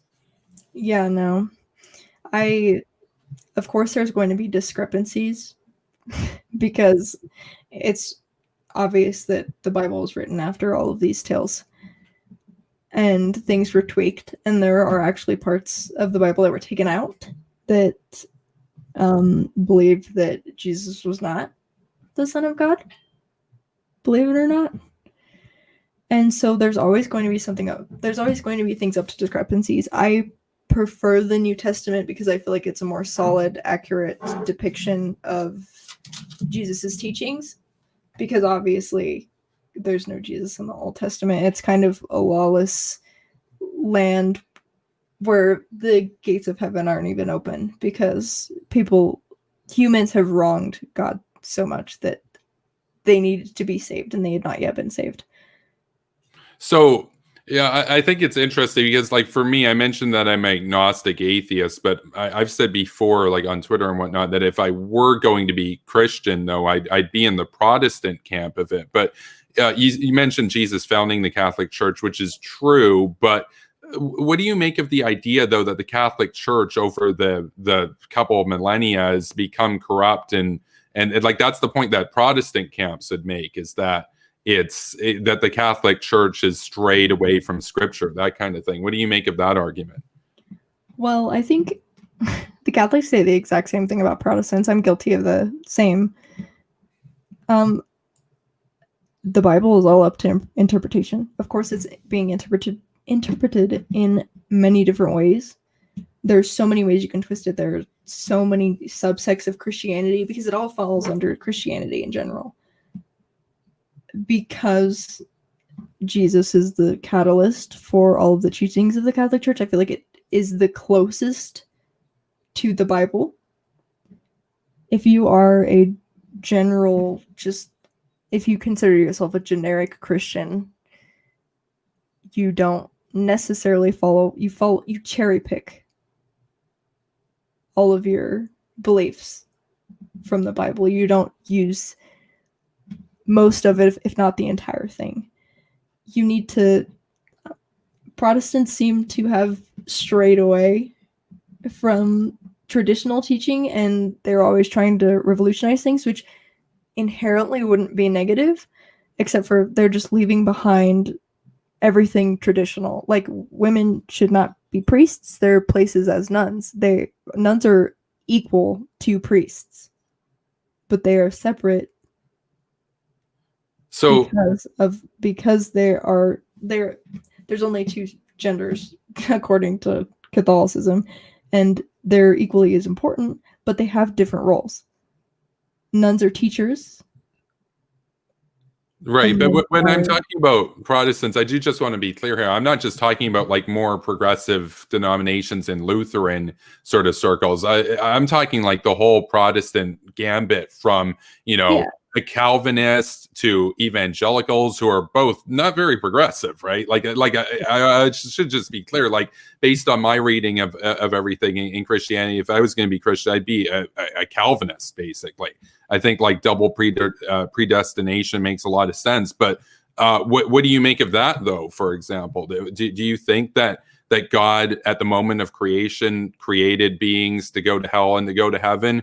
Or do you think that that's independent and can change and can vary? Or what do you make of free will? Because I don't believe that free will exists in that theology, but what do you make of it? Do you think that free will is like objectively a thing? Or I think, of course, there is original sin. Everybody is born with original sin. Eve committed the original sin and has cursed everybody until the end of time to experience that, and you have to get baptized to absolve yourself from that. Once you're baptized, you have a fresh start, and then you are on your own free will to live your life according to God. And there's essentially what you're taught in Catholic school. If you grew up Catholic, you're essentially taught a ladder. And the ladder is you need to follow all of these steps, like waiting till marriage, having children, living life by God, getting communion, going to confession. You have to follow those steps up the ladder in order to get to heaven. And you have the option to do that or to not do that. And so in that sense, there is free will. But the free will that goes opposite of the church is condemned. If you are not following the church, obviously you're going to be thrown out.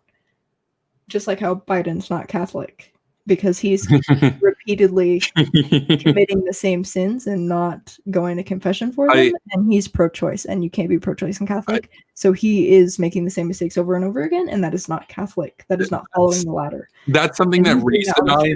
Yeah, that's something that if Reese was here right now, even though like Reese is anti-theist, I'm atheist, agnostic, that sort of thing, we both would probably agree with you there on that, because Reese says all the time, he's like, the people that have the most closest version of scripture are like the more fundamentalist, the more, true to scripture type people. That we both kind of think this idea of like very progressive notions of like, changing meanings and stuff with the Bible and all this are kind of, it's kind of a lost cause. That's not really what it's about. And that sort of area. And so, I agree with you there when I say, well, based on the teachings of Catholicism, based on Biden and his statements, he's basically too progressive to really, you could say he's culturally Catholic, I guess, but I could see how somebody who actually follows Catholic theology would look at Joe Biden and say, you're basically, as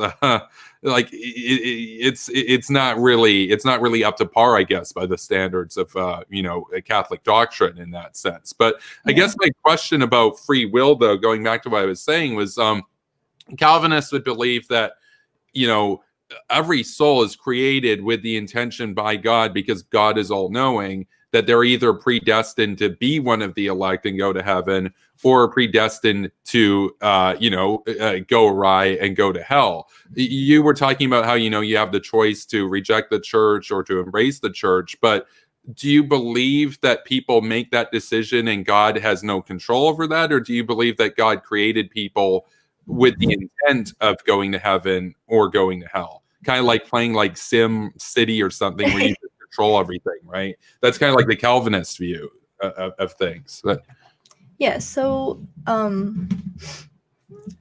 God created man, yes, but he is not here to control every single aspect of everybody's lives. The whole reason why he created an entire universe for humans to exist is so they would have the free will to be themselves, and so he could just watch over them.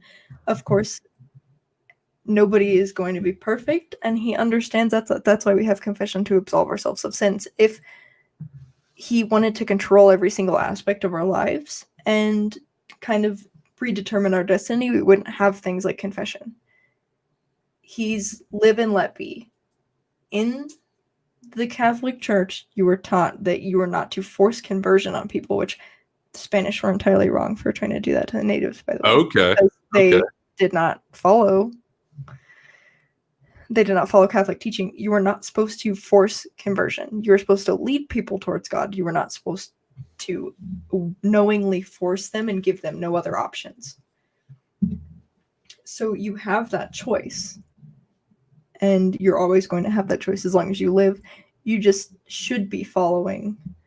Like, God can't force you to do anything. He doesn't have time to, of course, control every single person to a T. You need to make that decision yourself. And it's always going to be on you. Going to confession is on you. Getting communion is on you. Anything of the sort is always going to be on you. He's only here to guide you. He is not here to babysit you. So do you believe, though, that in terms of, salvation, do you believe that salvation is 100% a result of faith in Jesus and the resurrection, as a lot of Protestants would? Or do you really believe, like, you can believe in all of the scripture and everything, but if you don't have the works to back it up, you're still going to go to hell? Because I've seen, more of a focus on works in Catholicism. What's your take on that? So you need to be able to articulate yourself in your own faith. If you cannot do that, and if you do not express that, and if you are not following the religion and doing all of the aspects that you need to be doing, like you need to be going to confession and you need to be getting communion if you are Catholic. There is no way around that. Like you just have to. Of course you can believe in the Bible, X, Y, and Z, do whatever you want. But if you were not actually adhering to the Bible like you should be, and adhering to the Catholic Church, which is the interpretation of the Bible that Jesus began, like laying down the groundwork for, there's just nothing that can save you unless you are actually adhering to your faith and you're able to back yourself up on it. You can't just say, oh, I'm Catholic, and then go to Mass on Christmas Eve and then consider yourself a Catholic and still get into heaven. That's not how this works. Oh, no, I guess I was just asking, though, about, like, it's one thing to be Catholic and not be Protestant, but would you believe that, say, an evangelical Protestant who teaches that, the only way to heaven is through faith in Jesus, would you believe that they would go to hell because they might not be doing, the sufficient amount of good works? They won't be going to Mass, obviously, that kind of stuff. Do you believe that Protestants, for example, do you believe that, Lutherans, Calvinists, Pentecostals, would they go to hell? Is Catholicism the only way, or do you see them as still Christian, or what's the deal? I still view them as Christian, obviously. I think if you're Catholic, there is you go to purgatory mandatory before you're allowed into heaven. And I feel like they just have to spend a different time in purgatory. And they have to face the fact that they didn't follow the true faith before they were allowed into heaven. But of course, they still have their love for God. So they should be, as long as they are not being outwardly anti, like participating in activities and things that are blatantly anti-Christian, because there are overarching themes, of course.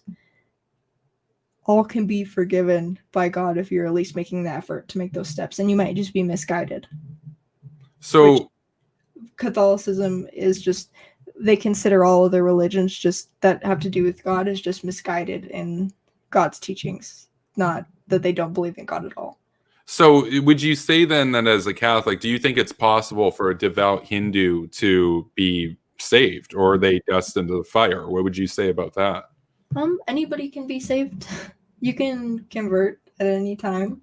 No, I mean, like, they die a Hindu. Like, they literally, they live their whole life a devout Hindu. They never knew the Catholicism, you know, born in Uttar Pradesh, died in Uttar Pradesh. Do they go to hell, or what's the deal? They would. Okay.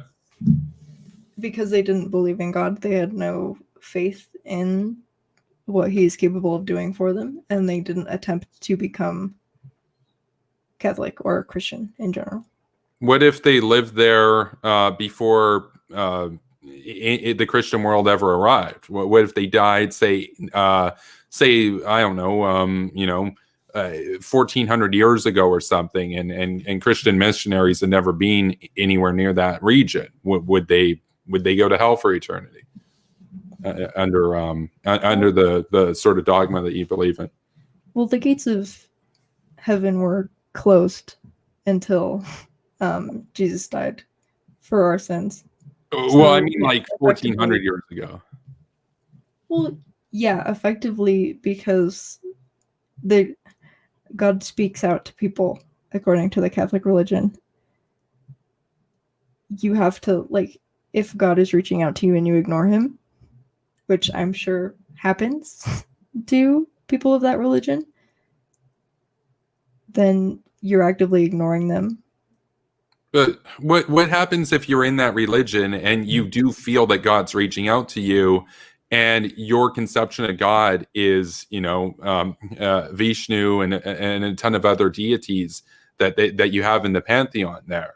Wouldn't it make sense for them to, like, repent or to attend their temple to try to get close to God, right? How would they know? How would they have the mechanism to become Catholic, to become baptized in that example?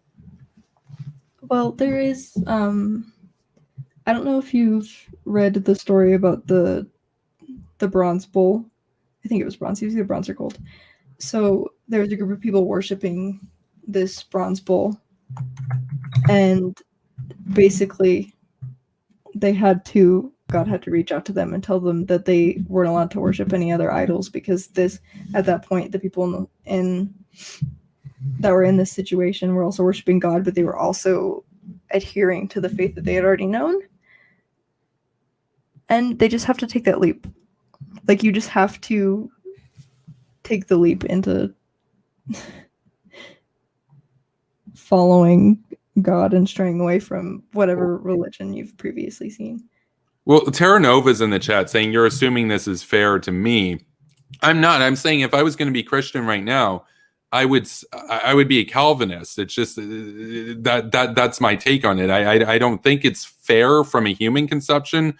The Calvinist take is God can do whatever God wants, and it's moral because God says it is. And how are you going to argue that? He's the creator of the universe. So that's kind of like the take there. I've seen a lot of conflicting sort of dogma and doctrine come out of Catholicism, especially in the last few decades. Like, I wanted to ask you, Peach, what do you, or Sarah, what do you make of the infallibility of the Pope, though? Because I've seen some Catholics saying that Francis is not in line with Scripture, with doctrine, but there's also the idea of the infallibility of the Pope. What do you make of that? Do you think that him saying, for example, I believe somebody mentioned that Pope Francis said that atheists can go to heaven. It doesn't sound like you would believe that to be sound, right? Yeah, so I understand that he is the Pope and they elected him for a reason. Not elected, you know what I mean. But I feel like he is just misguided and he needs to be trained back. I think, in my opinion, he has fallen for politics and he has let that influence him and he's read too much into it and he's strayed away from his faith because of that. Politics tends to do that to people on occasion. I don't prefer how he's treating things, but I can't say that he's not the Pope because I didn't get to choose who the Pope was.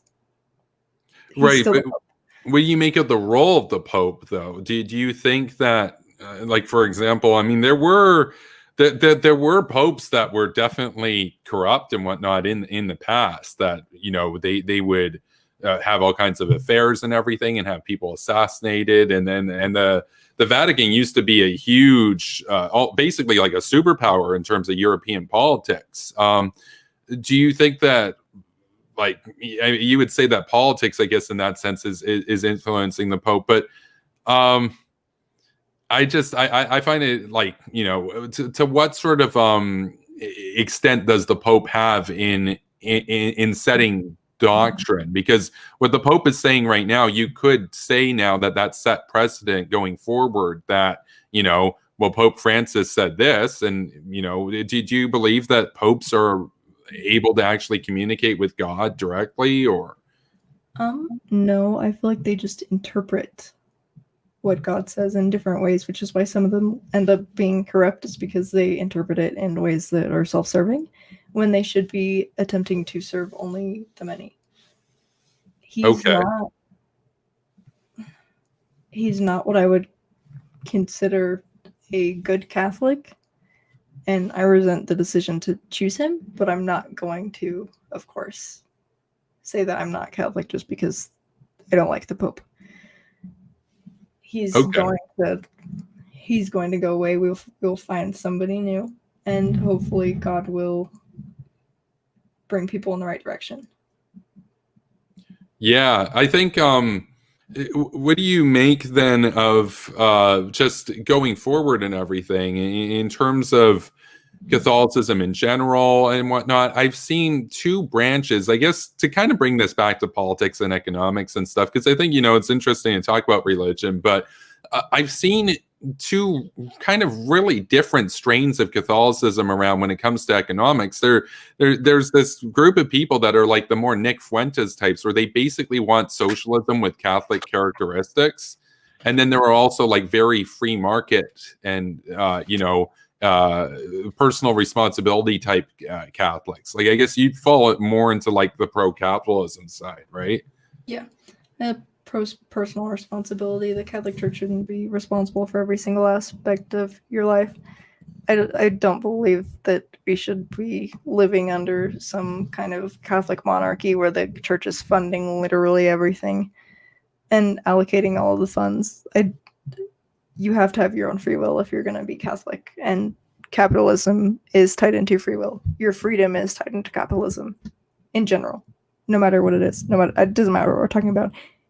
If you're under capitalism, you are more free than literally any other set of people. Right.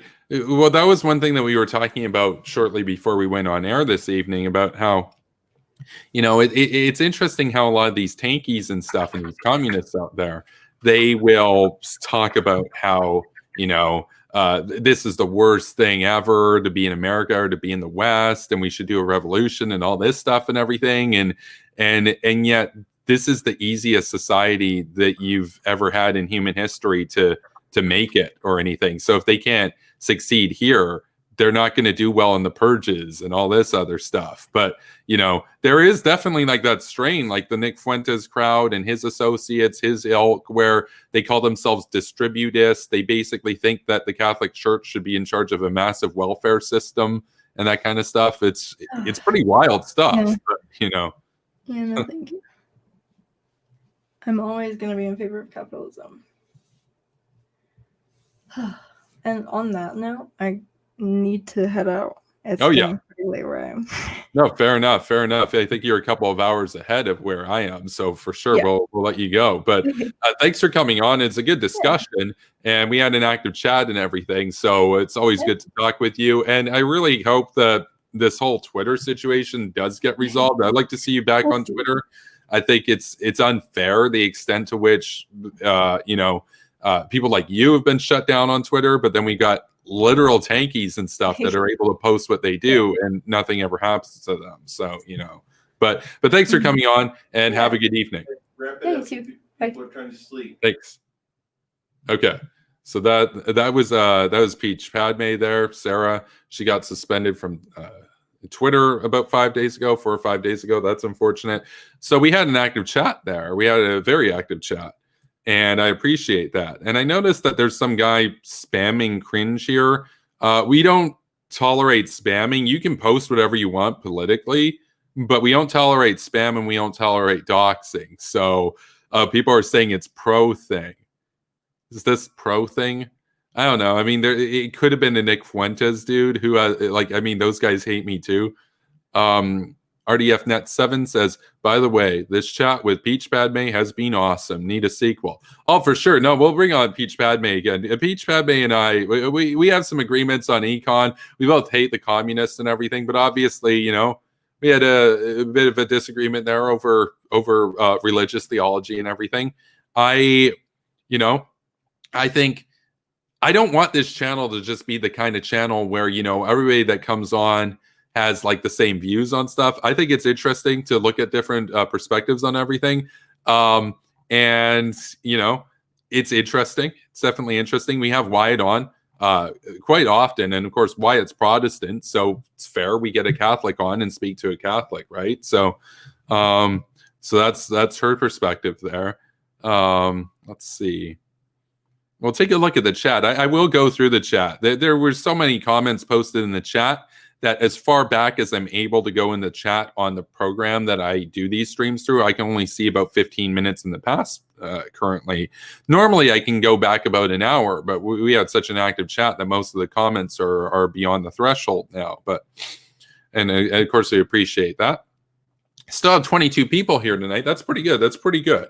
I know a lot of you are probably disappointed, right? Because, it is awesome to talk with Sarah. You haven't been able to follow her on Twitter because she got shut down.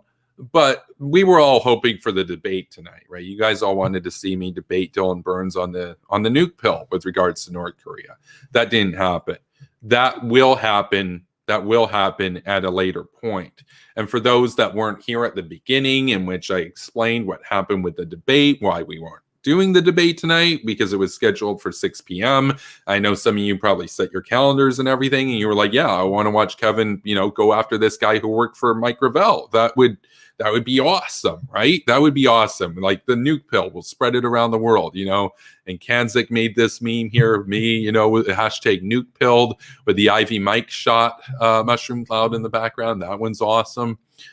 And we've had a very active community in terms of the memes lately, so that's good to see. The thing is, though, I do want to bring up here for those who weren't here earlier. This is what Dylan Burns put up at 2:16. I was in my final prep stage for research, by the way, just compiling notes and stuff, getting ready to go. And then I look at Twitter, and boom, Dylan Burns tweets out, just went through a breakup. All streams canceled until further notice. So I go on Discord. I go into the group with Bastiat and Dylan Burns, and I see, yep, we're postponing this, and that's fair. That's fair. Like if I went through a breakup or something or whatever, I'd want to delay it. I'm not going to be on my A game, right? So that's fair. We will, of course, be rescheduling at a later date. I have no idea when that will be, but things happen. Such is life. We move on. The debate will still go ahead. We will still drop some nuke pills, and we will still make the case that a preemptive nuclear strike against North Korea is the only viable alternative to prevent the absolute calamity of the Kim regime going forward, destroying America on the world stage, potentially literally with nuclear weaponry, but at a minimum, reconquering the peninsula and thereby destroying the credibility of NATO and rendering America to, the dustbin of history, essentially, as an outpost on a lonely cluster of continents. Well, the communists and the forces of darkness go on to control Eurasia, from Vladivostok to London, from Novosibirsk to Johannesburg, right? And we can't have that happen. So it's going to be an interesting debate. There was a question about why would somebody who's willing to work for Mike Gravel care about foreign policy, I believe was what the question was asked. I want you guys to understand, right? We're kind of in a hawkish bubble here.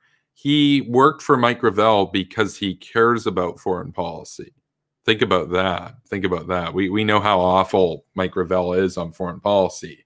That should give you some indication of what Dylan Burns stands for. That's part of why this was going to be such an interesting debate, because you have a self-described hippie who supports the United Nations and diplomacy, arguing against a very hawkish neoconservative with offensive realist characteristics, right? That's me right here. So, and thermonuclear characteristics.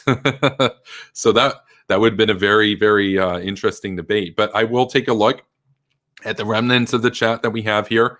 I can look back 18 minutes. That's how busy the chat was tonight. Normally I can see the whole chat, but tonight only about 1/8 of it. So Maximus says, Catholics accept evolution, by the way. Kamal Jeet Ram said, what about the Bible verses where a man had to pick God over his son? Why it says real men forget to vote then whine and complain about whoever gets elected and pretend they voted. Gunshark remarks, God doesn't have time to control everything, so God is not all powerful. Lol. Well, that's kind of the point that I was kind of getting at there, because I was saying, if I was going to be Christian, I'd have to be, Protestant, I'd have to be, or I should say Calvinist, because Calvinists believe in, omnipotence. They believe in omniscience. And to me, the only way that you square those together, the only way that you can say that God's all powerful and that God is all-knowing. Well, that's interesting. We just had a bit of a VPN blip there, but, resolved immediately on the old laptop, on the old system. Before you guys helped me get this $1,700 setup here, it would have taken 10 minutes to recover. But here we go. We're back here. We're good. Now the background. Here's the deal with the background. It's the same background, just with some lights, but the computer's all good and everything. I'll have to adjust the just noticing now, like the frames are a bit off and stuff. I'll have to adjust that and everything. But the thing is, Wyatt remarked earlier that my background actually looks better than Kremlin Kyle Kulinski's, even though I have 1/800th the budget that he does. It's kind of true. It's kind of true. Like, we can definitely get some more key lighting going on here. We can up the caliber of the webcam, and we can obviously set the background so it's more horizontal. I'm not exactly sure what's going on, because I'll have to adjust the mirror with the screw and everything. It could also be that the stand is slightly slanted, but the monitor itself is very sturdy. We actually had to replace this the monitor that I originally got. It was just too flimsy, and it was also defective from the warehouse, so they gave me a refund. I had to up the budget to get this one. It's a large gigabyte one with a very sturdy stand, and RDF Net 7, he covered the difference for that. So a huge thank you to RDF 7. He was formerly on Twitter as Son of Cyrus. He's done great work in terms of his generosity in supporting this channel, getting us set up here. So, and I'm glad that he enjoyed the stream, the discussion that we had with Sarah, because that was the first time anybody's heard from Sarah outside of Discord for a while now, because of her getting banned for telling some communists to go to gulags, because obviously that's what's going to happen if they get power. So, let's see. Wyatt says Catholic God sounds incompetent. Yeah, well, see, that's part of the reason why I think it's interesting to talk to somebody who's Catholic, because, obviously there are over 1 billion Catholics in the world.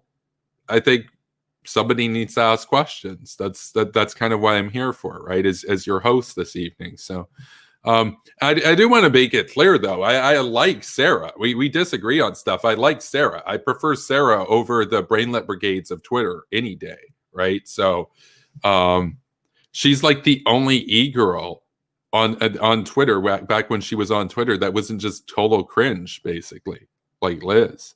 So Billy Bong's here. Billy Bong. Awesome having Billy Bong here. He says, wow, that's the dumbest story ever. Lol, he created the universe for us to live freely, but decides to punish us anyway. Yeah, well, see, that's the thing. That's the thing, though. One of the reasons why I would be a Calvinist if I were going to be Christian is because I'm basically given what we know about Scripture and everything, I would basically be what some people might call a maltheist, which is somebody who believes in a deity, but they believe that that deity is like the bad guy. Except the difference is God wouldn't be the bad guy because God created the universe, God created morality, God can do whatever he wants, and by definition, it would be moral because he can do it. If you disagree, he can send you to hell for eternity. So how are you going to complain about it? That's kind of like the Calvinist sort of view on stuff, except, I'm obviously not a Calvinist. The Calvinists would explain that in a more reverential way towards God, right? They wouldn't describe themselves as maltheists. They would describe humanity as diseased and depraved and everything. But from the standpoint of current contemporary values and moralities and senses of human rights and everything, God would be the bad guy. The only way that you square God being all-powerful and all-knowing with the problem of evil, in my view, is Calvinism. It's the idea that God creates people to go to hell for his glory, basically. Because, it's kind of the same way that Saddam Hussein had executed half of the Iraqi parliament in his purge. Now, he didn't just have them rounded up, taken to prisons and shot. What did Saddam Hussein do? He had it televised live, and he had half of the parliament that wasn't to be executed fire the bullets into the half of their former colleagues that were to be executed. Thereby, they were complicit in the crime. Thereby, they were complicit in the regime. Thereby, all of them, for the rest of their lives, would be singing the praise of Saddam and thanking him for his life. And so it wasn't just to get rid of Saddam's perceived opponents. They weren't even his opponents. He was just making an example. He was laying down, look, you better listen to me. I'm going to have half of you randomly shoot the other half, right? It was for his glory. That's basically my view of the Christian God in that sense. And so that's why I would characterize it as maltheism. But if I were actually a Calvinist, I'd have a more reverential way I wouldn't be comparing him to Saddam Hussein, even though technically that's kind of what we're getting at here. I'm agnostic atheist. I'm open to the possibility of anything. It's just, there is another alternative. There is another alternative, though, mind you. And this is something that I've talked with some Christians about, where they say, well, God isn't actually all powerful. The devil has some power and God can't do anything about it. And God means well, but the devil gets in the way. That makes sense. That makes sense. And you can make the case that God's the good guy there, but you can't then claim that God's all powerful. You could even maybe claim that he's all knowing and that still happens, but you couldn't say he's omnipotent, because if he's omnipotent, then he thereby is sanctioning what the devil's doing, transitively speaking, right? That's my view when it comes to this, right? So as far as it relates to theology as we're given here, but I'm going to take a brief break. I'll be back in a moment. I'll go over more of the chat. So that's kind of my views there. But thanks for being here tonight, everybody. So I'll be back in a minute.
Okay, so I am back.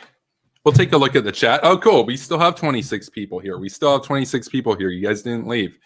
You got 3 people on Twitch, 23 people on YouTube, and 0 on Facebook because Facebook would not let me stream tonight because apparently I posted some offensive things the other day. So I was political. I said mean things on stream. So.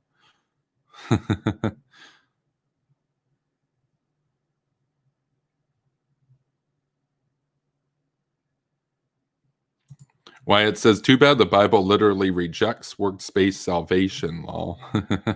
So yeah, so Wyatt's Protestant. Maximus, though, says faith without works is dead. So there you go. There's the debate. Now, there is another side to all of the theological debate, which is there are people that are like Muslims, or there are people out there that are, other religions altogether that would look at this and say, you guys are all wrong. Everybody's wrong here. Atheists are wrong. Christians are wrong. The actual true religion is like, this religion or whatever. If we had more time this evening, I had intended to ask Sarah her thoughts on Mormonism, but if she would consider Mormonism to be Christian, because Mormonism, of course, is a polytheistic religion, but it's also Christian. So it's kind of interesting. I find Mormon theology very interesting. Like if I had to choose a Christian religion to be true, I go with Mormonism because like there's not really a hell in Mormonism. But if I had to go with my gut based on given what the universe is like and say, oh, I have to pick one of these, I could go with Calvinism, obviously. But that's the deal there.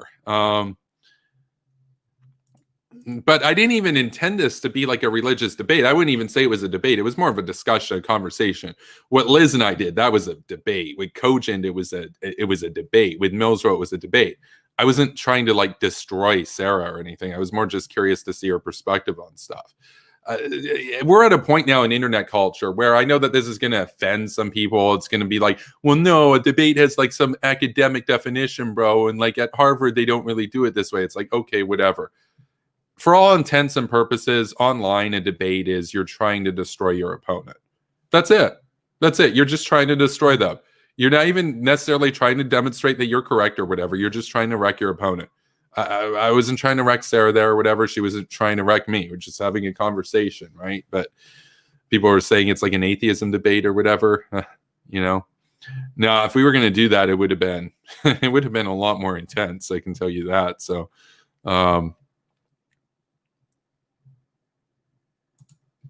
W.R. Winter says, ask her about the millions of Asians and Native Americans who died in the millennia it took for Christianity to reach the other side of the globe. They in hell through no fault of their own. No, she essentially answered that because I asked her in the case of somebody who died 600 years after Jesus died, but they had no knowledge of Catholicism. She said that God would be calling out to them to not be Hindu and to become Catholic, but they had no means to do so. So they would die and they would go to hell for eternity. That was her answer. So, and that, that makes sense. That makes sense from, more of an evangelical standpoint, right? I mean, if you listen to like Bill Weiss, for example, Bill Weiss was asked, he's an evangelical preacher. He wrote a book on what he claims was a life after death experience where he went to hell for, I believe, 18 minutes. He was asked by somebody a similar sort of question where he said, that he was asked, well, why would God create people that are going to have no knowledge of him and then they go to hell forever? And Bill Weiss, he had an answer that, well, it sounds cruel or whatever. It makes sense given what we know about theology and the Christian God and the universe that we live in. Assuming you're Christian, he said, he used the Titanic analogy, and he responded to this person and said, well, when the Titanic went down, there was a list of those known to be saved and recovered, and there was a list of those known to be lost. And he says, he's like, and they were of all different faiths, all different walks of life or whatever. And at the end of the day, some people were saved and some people were lost. And so his answer was tough luck. They're going to hell, basically. That was his response. And I think that that makes sense given scripture. Like I said, I would be a Calvinist. I think that if God's real, God literally creates people with the specific intent of them going to hell for eternity. So there's no other way, unless you think that God isn't all powerful, right? And like I said, that's another viable alternative. But then, you know, how powerful are we talking? Like, are we talking like human level strength? Probably not. You probably have to be a bit stronger than a human to create the universe, but not all powerful. You can't do everything. So, which raises interesting questions, right? But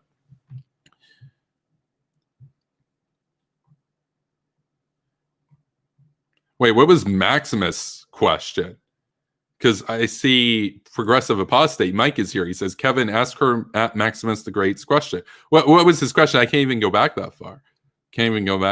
We had too many comments in the chat. American Madhouse says, if Peach was born in Saudi Arabia, she would be Muslim. Well, and that's true. And that's one of the arguments that I've used against any religion in the past before. I would say, well, you know, how can that be right? Because if you're going to be born in, say, Karachi or Islamabad in Pakistan, you're almost certainly going to die Muslim, right? And if you're born in Mississippi, you're probably almost certainly going to die Christian. So how can a religion be absolutely true if it's so much based on geography? And as I got older, I realized, well, you know, at least within Christian doctrine, the only way that I could square that is if I reasoned, well, God created some people to be born in Pakistan so that they could go to hell for his glory, basically. That makes sense to me now. Like, once you adopt the more monotheistic view of it, where you're not trying to say, oh, God intended this or God intended that, and God means well. You just say, no, God can do whatever the hell he wants. He's all powerful, and he made the world this way. So that's that. And, you know, that's basically the idea there, right? Once you get outside of like human senses of morality and fairness and everything. So, but of course, like I said, I'm agnostic atheist. I haven't really seen any evidence to be presented to me to indicate that that's true. But if Christianity were true, that's the only way that makes sense to me, is that God would create some people to become Muslims to then go to hell. So, let's see. Why it says Mormonism has some good family values, but is also a borderline cult. Mormonism is interesting. If you look into Mormonism and Mormon beliefs, really, really interesting stuff. They also have very good architecture. I do like the architecture of their temples and everything. They have really cool architecture. I always find it interesting to contrast Mormon temples to old European cathedrals, where the old European cathedrals are like dark stone. They're menacing. They look like fortresses, and they're supposed to be like the houses of salvation. Whereas the Mormon ones are like bright. I'll bring them up. Like I'll get a picture of one of the Mormon temples. They're actually very beautiful just from an architectural standpoint. The one in San Diego is very beautiful. Obviously, they put a lot of money into this. They have about $100 billion to work with because everybody tithes in Mormonism. It's the sort of thing that, you know, generally speaking, a lot of the old European cathedrals look very dark, menacing, spooky, fortress-like, and then the Mormon temples, they look like this. They look majestic. They look like how a Mormon would envision heaven to look, right? You couldn't really say that about a lot of the cathedrals in Germany that were built back in the day. They more looked like they're trying to say, hey, look, this could be what hell looks like, so you better go to church or whatever, like to try to scare you or whatever. They look like fortresses, basically, you know, just from an architectural standpoint. Let's see. City of Hawk says, I went to Catholic school. They taught as long as you follow your beliefs, you'll go to heaven. What this girl is saying is completely contrary to Catholicism. Now, there's a lot of different branches of Catholicism in terms of interpretation and everything, too. The Gun Shark says, at Superpower Broadcasting, Does Sarah agree with Jesus' teaching that you can drink toxic stuff and heal people with the laying of hands? I didn't get a chance to ask about that. But she basically there at earlier with response to the question about Leviticus verses that were essentially endorsing abortion, or at least toxins to induce miscarriage as a result of a cheating wife, right? That was the Old Testament, and she implied that that was written by the devil, essentially. That was not what God had intended. So, Terranova says lots of people in hell, Kev. Let's see. Billy Bong says purgatory isn't even a punishment if you are eternal. Well, I guess it kind of is. Like, it's like being in a timeout. So like if you're in a timeout for like 18 trillion years, but then you get eternity in heaven, my guess is you're going to have a different appreciation for heaven after spending 18 trillion years in purgatory than if you went directly to heaven after death. So I guess in that sense, it would be kind of a punishment, but you're right that in the grand scheme of things, it's still the 0 point. Like, eternity is eternity. 18 trillion years is literally nothing in comparison. But Progressive Apostate says, I don't know how you justify the existence of hell morally. Infinite punishment for finite crimes is immoral by definition. Okay, well, there are a couple different ways of looking at it. Mind you, I'm not like a Christian here talking to you about this stuff. I'm just making the case of what, say, a Calvinist or somebody would respond to. How they would respond to this is they would say, you have a human conception of morality that's informed by, say, progressive politics or something, right? And so your version of morality and God's version of morality don't square together. So they would say, I'm going to side with God's morality because God can do whatever he wants and God can fry me for eternity. So I'm going to listen to God and do what God thinks is good. And what God thinks is good might look bad to you, but that just means because you hate God or whatever, and God created you to hate him, that kind of thing. That's what that's kind of what like the double predestination would imply in Calvinist understanding.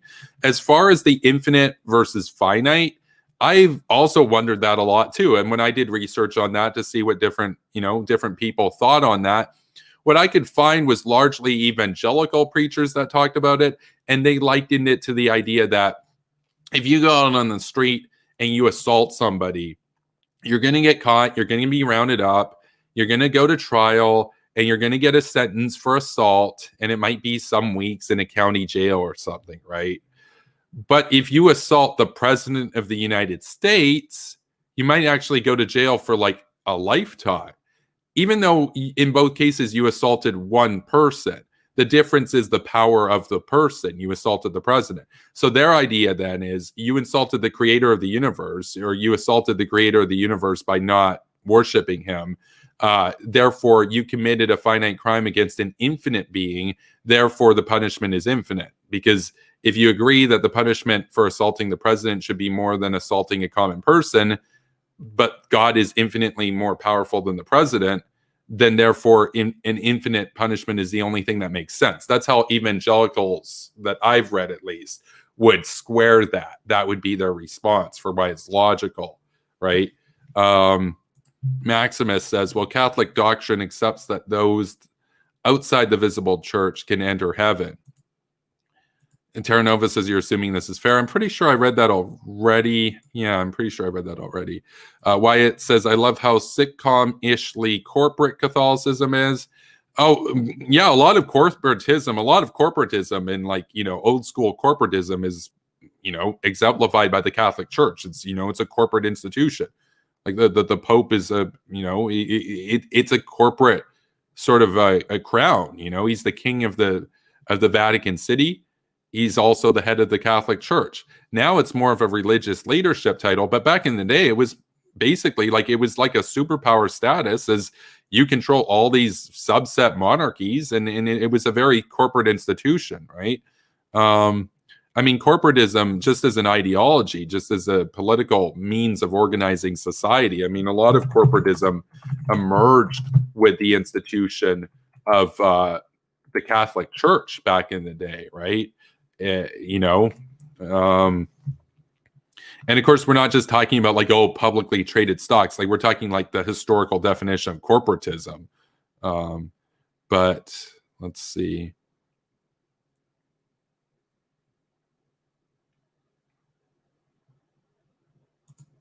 Arthur Izar says it's very telling when people love a religion that has a massive amount of people suffering for nothing. Well, she would say there that it wasn't nothing; it was original sin. That's what she would probably respond to with that. Progressive Apostate. Oh man, we're 40 minutes back. We're so delayed in the chat, man. We had so many comments tonight. Progressive Apostate says, and it's a great observation by Kevin. Some people live and die without any knowledge of the Christian God's existence. Billy Bong says, this girl dumb. How could you attempt to be something you never heard of? That was going back to my analogy in India with Hinduism. W.R. Winter says, essentially the entire island of Japan and all the humans who ever lived on it are burning for eternity, lol. Yeah, see, and then a Calvinist would make a meme of like Calvin basically in profile saying yes, like the Nordic male saying yes meme. That would be their response, just like yes. So American Madhouse says Kevin is doing his first atheist debate. Lol. Yeah, no, it wasn't a debate. It wasn't a debate. We're just having a conversation. But Billy Bong says Kevin based anti-theist now. We converted him, or Peach did. I'm probably going to become an anti-theist at some point down the road. I'm not there yet. So, you can call me a porch atheist or whatever, but I'm agnostic atheist. I'm still open to the possibility of there being something supernatural. It's just I haven't seen any evidence provided yet. Progressive Apostate says this is amazing. Wyatt says Kevin is a follower of the religion of the nuke, like in Fallout. Terra Nova says people don't like Francis, but he is the Pope. Peach is a traditional Catholic, though. Most Catholics leave the door open for non-Catholics to enter the kingdom of heaven. But see, here's the thing. This is what Reese would probably say, too. The traditional Catholics are more correct in their interpretation of Scripture. Like, I think that what Peach said there made more sense to me than what a lot of the more newer-minded people who are operating on more contemporary senses of morality would say, because Scripture is 2,000 years old. Their conception of morality and what's good and fair and stuff was a lot different. It was a lot more, fire and brimstone back then. Her version there is more true to Scripture based on my interpretation, at least. So, there's that. I can appreciate the honesty. And that's another thing that I can appreciate about Sarah is that she doesn't actually care what anybody in the chat thinks of her. So that's kind of like me in a lot of ways. I care what this chat thinks of me, right? But if I'm going on a different channel's chat, I also don't really care what they think of me either. That's one of the things that I can appreciate about her, even though we disagree on a ton of stuff. She has her convictions and she's not afraid to speak her mind. So.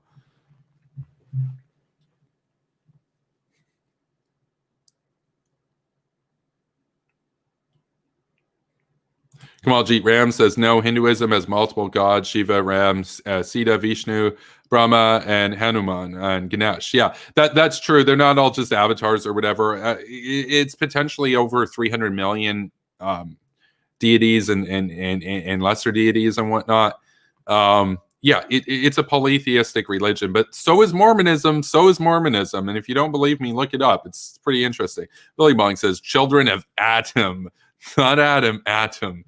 Like, where is it right here? Oh, yeah, there's this one right there. Yeah, hashtag nuke pilled with June, brainlet June getting triggered in the mushroom cloud.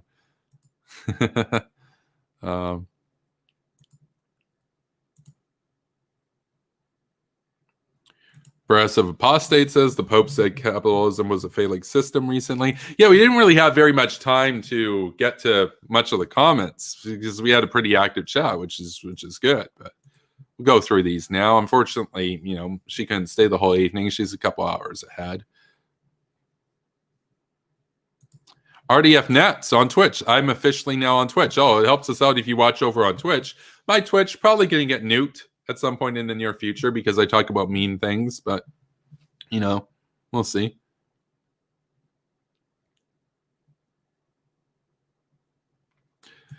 Oh man, American Madhouse asked, how about the Catholic Church shielding people, or rather shielding pedophiles from justice?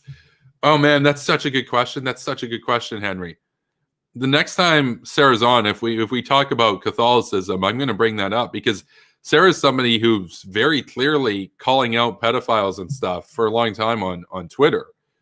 There's a lot of pedophiles in the Catholic Church, so that's a good question. That's a good question. I am remiss to not bring that up. So RDFNet7 says, oh yeah, been awesome. So now we're back up to where we were before.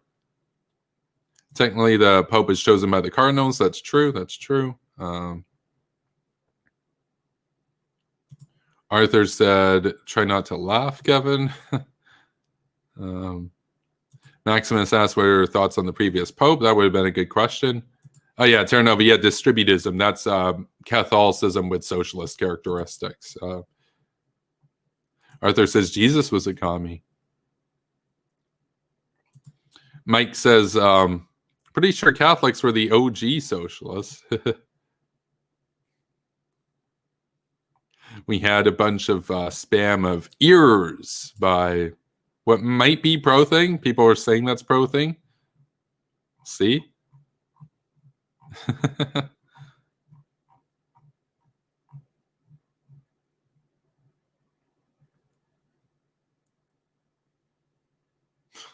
I come back and here's a pro-thing. Nicholas says, you have a lovely ambience. Well, I can set it to whatever I want, right? Like we're going to play DEF CON on the stream at some point once I figure out how to do OBS so I can stream gaming.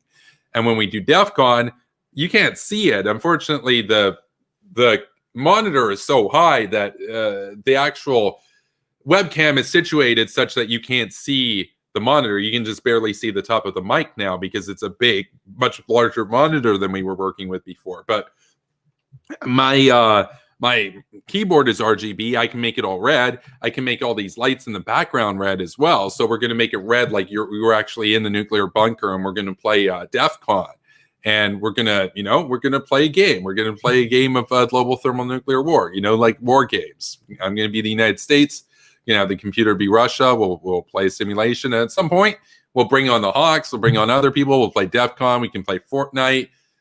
We can get Among Us going. I know that's really hip right now with all the Zoomers and everything. So that'll be swag, So go subscribe to Superpower Gaming if you haven't done so yet. We'll get that working out once I get more zoomy and figure out how to actually operate OBS and stream to it. Because Arthur's already made the graphics.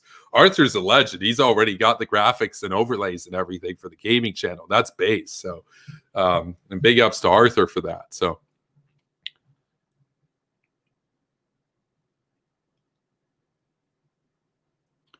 Terranova says, if you want to have the blue light coming through, though, you'll need to kill the white light. Yeah, maybe that's a good point. Maybe that's a good point. Yep. Which means more blue bulbs. Yeah, I'll play around with that. I'll definitely play around with that. Terranova says Catholicism does more good than bad, in my view. Judging Dogma says, wait, that's why she was banned? Communists tell people to go to the gulag all the time. That's one of the reasons I wanted to have her on here tonight. Because, look, we agree on our anti-communism. We're both absolute anti-communists. The fact that a communist, a tanky account, can literally tell somebody to get the wall or go to the gulag and be fine. But then Sarah says to a communist to go to the gulag and she gets shut down. Look, it's hard not to make the case that Twitter has a bias against conservatives. I'm not even that conservative. I'm a neoconservative, right? Like I'm literally the liberal neoconservative. I'm not anywhere near as conservative as Peach. But it's obvious to me if you're conservative and you say that, shut you down. You're a communist and you say that you mean it unironically. Oh, that's cool. That's cool. They're on the left, bro. It's cool. They're just like, they're fighting capitalism, bro. Fighting imperialism, bro. And people trying to say that Twitter's right wing. How is Twitter right wing? Nicholas says, I live pretty secular for a Catholic, to be honest.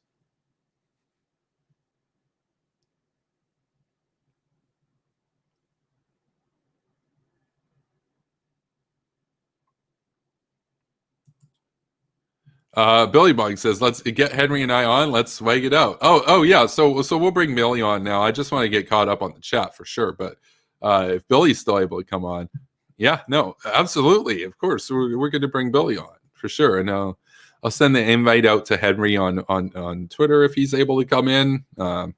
Billy's on Discord. So invite's going out right now. Get Henry in the chat, or in the studio rather.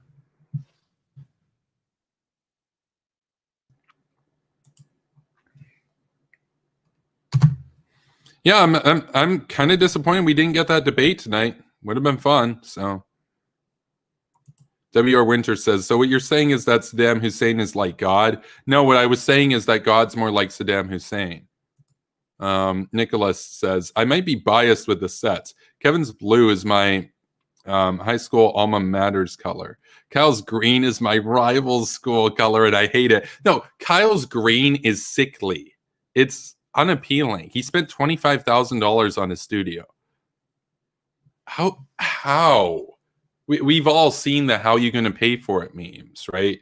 Because this studio cost less than 10% what his did in terms of the equipment and everything. And I can answer how we're going to pay for it. The patrons paid for like half of it. So you guys are based, and the PayPal game paid for like half of it. Kyle, how are you going to pay for it? How are you going to pay for it? Progressive Apostate says God is Saddam Hussein is a pretty apt metaphor. Well, yeah, that's what Christopher Hitchens would have said. So we got Billy here tonight. How's it going, Billy? We got, a bit of contrast now. Now we got Billy here with the Godless shirt on. So how's it going? Swag stream now, bro. Yeah, it's swag now. Billy's here. Oh, man. Let's get our Benzes out. Party, the swag Benz. Oh, man. No, I just want to, I don't know. That was funny. I haven't talked atheist shit in a while. I guess that was my first atheist debate-ish. Yeah. I don't really talk about that. We got to get you off the porch. Yeah, I know, right? I know, right? Oh, man. No, I don't know. People, I don't know. It bugs me out that, like, I grew up more religious probably than anyone who's religious now. Like, everyone, like, I knew, like, who, when I was a kid, wasn't religious at all. And then you find out, like, later, like, they're like religious now, and you're like, what the fuck? So, like, I don't know about this. I don't know who that girl was that was on here, but she, I don't know, just like she just says things so matter of factly with no reason or evidence. There he is. Yes, Henry's here. Cool. There he is. So we had a traditional Catholic on earlier, and now we've got two anti-theists on now. So we got a swag stream tonight, man. This is lit, dude. So you said something last night. I don't remember what it was. But it was so fucking. It was just one of your fucking 2-word things. I got a lot of those, man. It was a new one. Oh no! I think I did tease a new one that Reese lost it over. We were talking about somebody that Sarah actually mentioned earlier, Richard Smith over on Twitter, the guy that we dunked on before for being obsessed with Nikki Haley's daughter on Instagram and having fantasies about her dog and tweeting it. We called him, Milk Boy Richard, because of his lines about Nikki Haley's milk that she basically had to block him, I believe, over, and also the Dog Boy Richard. But Reese said to me, because I said, I'm like, no, dude, I'm telling you, man, this guy's lurking. He's out here on Instagram and Twitter all the time. And Reese said, he's like, Kevin, we gotta have like one of those one-liners for like lurking. And I'm like, lurking and jerking. And he lost it, dude. It was so funny. I heard you say that shit, and I was like, oh my god, I was about to fall asleep, and I just heard lurking and jerking, and I was like, bro. No, that one's a bigger. Hysterical like that. Even if you disagree with me on everything, that one's a banger, man. So lurking and jerking. No, dude, that's one for the ages right there, dude. Like, oh man. people tell me to like, that I should like run for office and stuff and everything. I'd be very good at branding the opponent. Just be like, hey, look, you can vote for me or you can vote for this guy. He's just lurking and jerking all the time. Just like immediately over. Campaign done. How do you recover from that? How do you recover from that? Because how do you prove you're not lurking and jerking? That's another thing. Like, how do you prove you're not, right? He could be lurking here now, right? So you never know. I can't. My face hurts. Oh man. What up, Henry? Yo, yeah, we got Henry here. How's it going, man? Or do we? Wait, is this Millsrow? No, it can't be Millsrow. I sent it to Henry's account. Millsrow did that once, changed his avatar to make it look like Henry and stuff. Henry's here in spirit. He's here in spirit, man. He's here. He's here. He's actually here. Okay. Henry Hawker. God has left the stream now.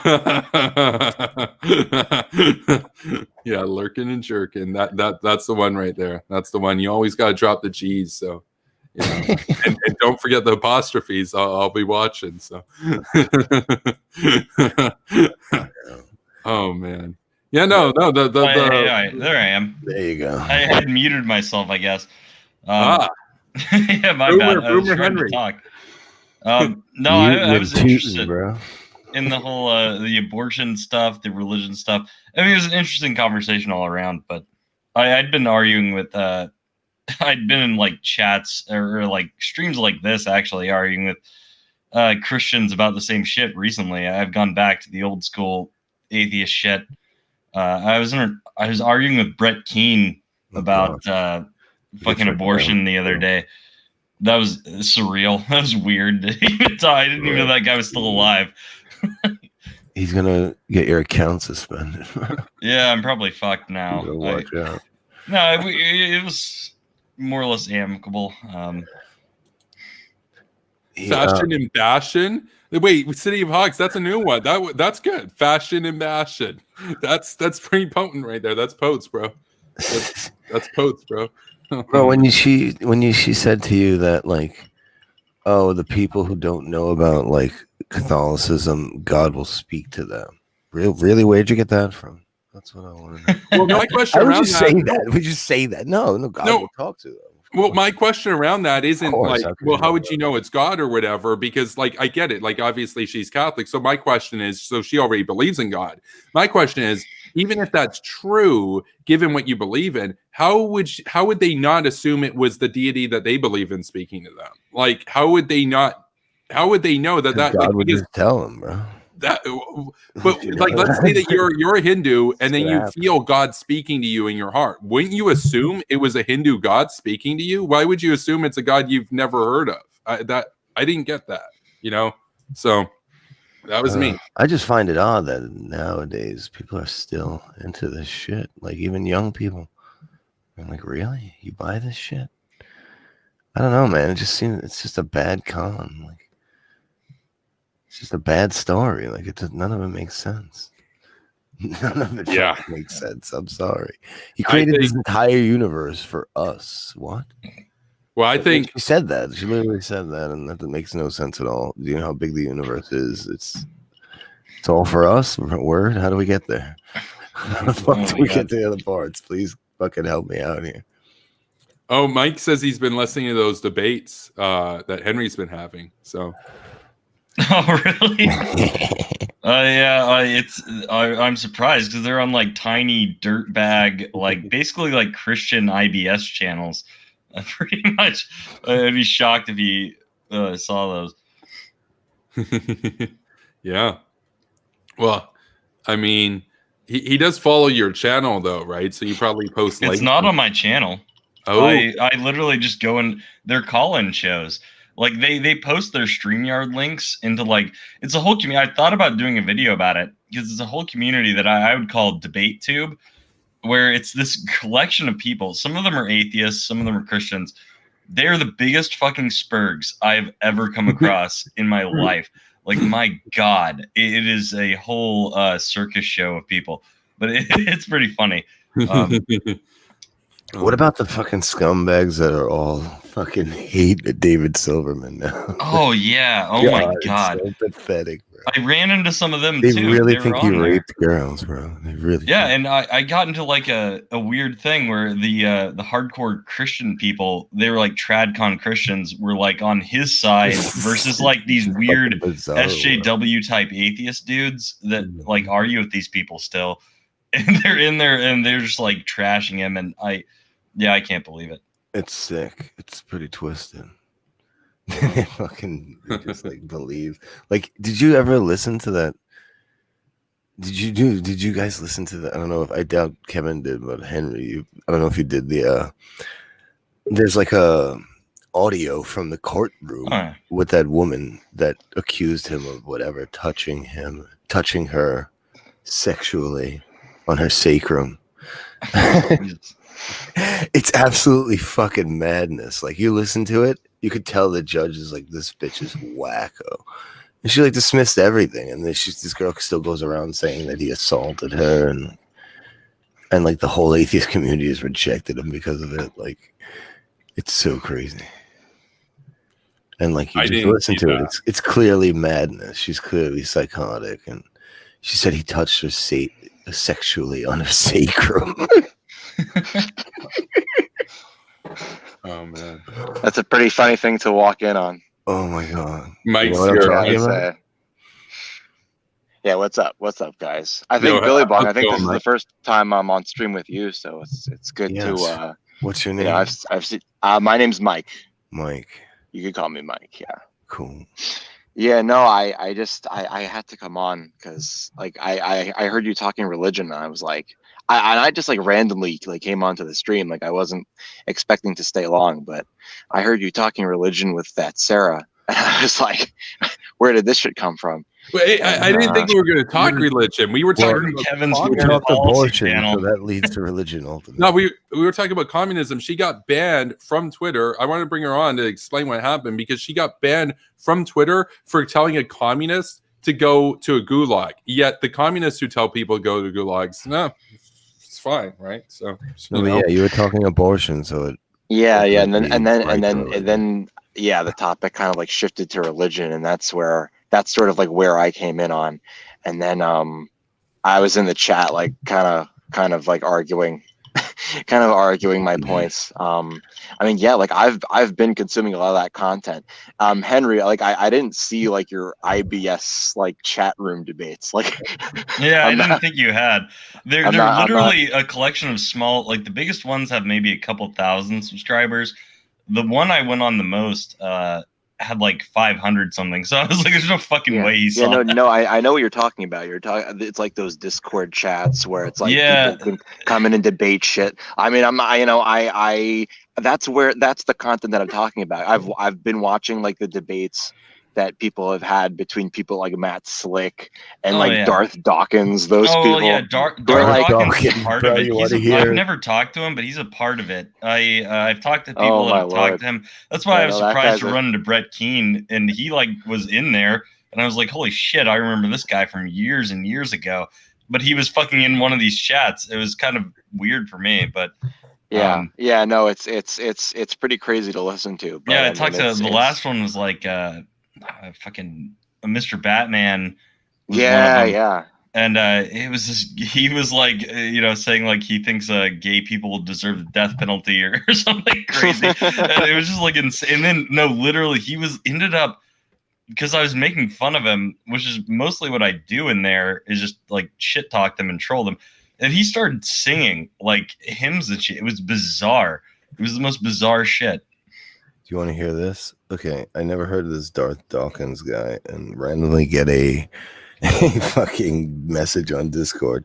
Go to the server and speak to Darth Dawkins in the voice chat. He'll provide the evidence for you that Christian God of the Bible really does exist. He'll also debate you. It's all the same bullshit. It's the same bullshit. I've run into these people. Their argument is basically you're too retarded to know that God is real. That's kind of their argument. Is like, oh, here's this like convoluted philosophical argument or some bullshit about quantum physics. And a lot of them, it's also like how do you know anything's right or wrong if God's not real? Yeah, like how can you know anything? Like how can you verify that anything? Yeah. So It's just dumb shit like that. Night, kill yourself. And then I blocked him because I'm like, why is Eddie? I don't know who you are. Yeah. Come tell me, why don't you come to serve? I'm telling you, I missed the shit, man. Like I'm so excited for this election cycle to be over because like this is the stuff that I really want to be focusing on. Like this is a topic that I think it's been dormant for too long, and I think too many atheists have become like ossified in this view that like, well, we just have to like shut up and take this shit. And religion? Do you want to argue with religious people? I can introduce you to some real fucking great ones that you can call into. They do shows like every other fucking day where literally anyone, you can just like come into their chat. Yeah, I don't know if I have the time or energy for that, but me and Reese were at the point where we were going after atheists for being fucking I've gone after atheists too. And that's like where it ended for me. You guys are fighting a good fight, man. A guy called the Raging Atheist that I was shitting on too. He's a part of this too. He's an atheist, but he's like a complete fucking a spurg. He's like a nut job. He like literally like broke down in tears. He lost a debate to a guy that like believed in like, you know, dinosaurs. Like people were like riding dinosaurs on Noah's Ark or some shit. He lost a debate to him and was like crying about it. It was like it was just crazy fucking people. Atheists are pathetic anyway because they're too into like fallacies and all this bullshit. Like it's just stupid shit. It's just shit that everyone saw in like 2012. They're like just getting into it now. It's so fucking lame. Like they're just so far behind the fucking curve right now. Like, yeah, and it's like we successfully turned Kevin's foreign policy channel into a yeah. That's not gonna happen all the time. We still talking about you came onto my Riot channel and like came in there like this is all about Assad, man. That's kind of the meme. Not really, because it's mostly about North Korea. But okay. Yeah, right, no, guys, we mostly talk about foreign policy here and stuff. This was an oddity for sure. I didn't think it was going to go. Swag it up, bro. Yeah, well, I'm gonna take off, guys. It's getting super late, but it was fun. Yeah, good to talk to you, Henry. Have a good one. Later, guys. Peace. Oh, man. Yeah, Kevin. At some point, I would like to have you like either on Discord or on stream, and like I could discuss like the anti-theist stuff more in length because I think it really is like an interesting topic to discuss. Like it's important, and I think that it's kind of been put on the sideline in for the stupid like culture war bullshit, and I'm so over it. I'm so fucking over it. Well, I think North Korea has still been put on the back burner by a lot of people, though, is the thing. Like, I think that the nuclear threat posed from North Korea is still one of the most under-discussed issues that really affects us big time. But that's trying to convince these people that war is necessary sometimes. How are you going to, like, why would they care about nuclear war? They don't even think it's like, like they're not somebody has to do it. Somebody has to convince them, man. Like I was gonna be debating. Like none care of more about fucking if a person of color doesn't have a job or something. Look, I was gonna be debating tonight Dylan Burns, who worked for Mike Gravel as his campaign deputy. I was gonna be debating him tonight on if we should preemptively nuke North Korea. Broke up with his girlfriend. And look. No, I believe him. I believe him. Come on, bro. He just managed to break up today. He just went through a breakup. Going through a breakup is more than a day, by the way. No, I'm not. Over like a month. I'm going to give him the benefit of the doubt here. Yeah. He's the one who challenged me to the debate. Exactly, bro. Come on, bro. Like he's the one who challenged me to the debate. I don't think he's just doing. I'm reading a quatrain right now, bro. I'm telling you. I think the longest prediction. Okay, well, Nostrabong First of all, there is no girl. I don't know who this guy is. I'm sorry. The Bong is never wrong. Hashtag the Bong is never wrong. So what? I sent Dylan. I sent him like my well wishes. I mean, like I've been through that. It sucks. Like no, it's around. I don't know who the guy is. Yeah, and plus, like I don't think that he's like particularly nervous to debate you, Kevin. Like not to insult you or whatever, but I mean, like Dylan is also a very well-researched guy from what I've heard, and I mean, like he worked for the Mike Gravel campaign, but I don't think that because if you listen to him talk on his streams, like I've listened to some of them, and he'll actually fight back against people who push like the whole anti-imperialist, like, oh well, actually North Korea and Russia, whatever, are the good guys. But he's pushed back against that line of rhetoric. So I mean, like, I'm just saying, like, it's I mean, he knows his stuff too. So no, I get that. I'm just saying. No, you're right. I've said it before. I said it on air last night and for a couple of days. This is not contrary to what some people were expecting. This is not going to be Liz 2.0. He knows how to debate. He knows how to talk. He knows how to put sentences together. He's a smart guy. We disagree on stuff. It doesn't mean he's not talented. He obviously has a lot more talent than Liz ever thought that she did. But I mean, you are right to point out that he's not a tanky about it.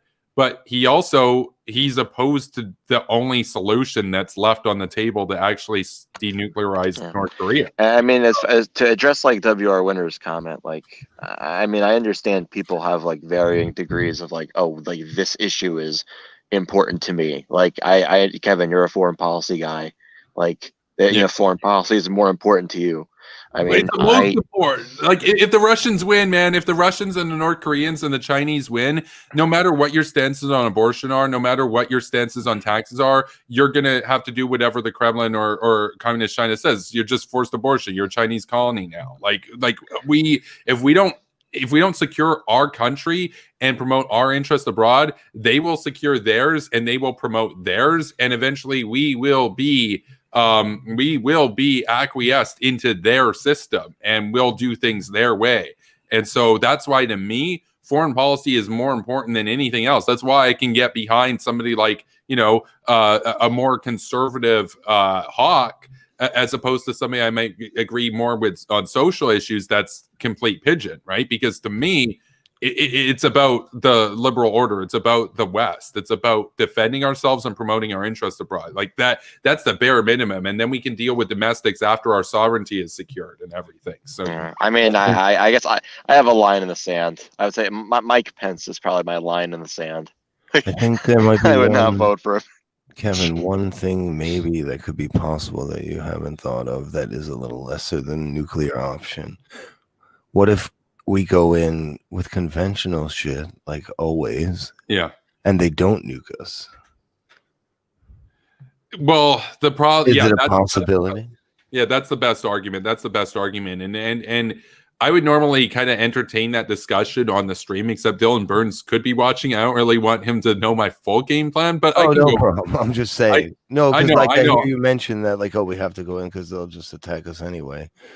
And My concern with the nuke pill, though, I'll say this with the nuke specifically, is to ensure two things. It's to ensure that you hit all their targets and also that their underground stuff you take out, because a nuclear blast has a far larger radius than any conventional ordnance, and they have very hardened bunkers, and they have these things quite far inside mountains. And so you've got to make sure that you take out all their mobile launchers, not just damage the entrance to the buildings and stuff, or to the bunkers. So for me, there's a lot more to it than that. Why a conventional option would not be as effective going in, but oftentimes the people who do oppose a preemptive nuclear strike, they straight up oppose any conventional action as well. So, but you are right that a purely conventional approach, but still go after them, is the best alternative to this. Well, I just I'm not of the belief that, like, if we got into a war with Russia, let's say, it's going to be nuclear right away. I don't necessarily think that, but I feel like a lot of people say it will.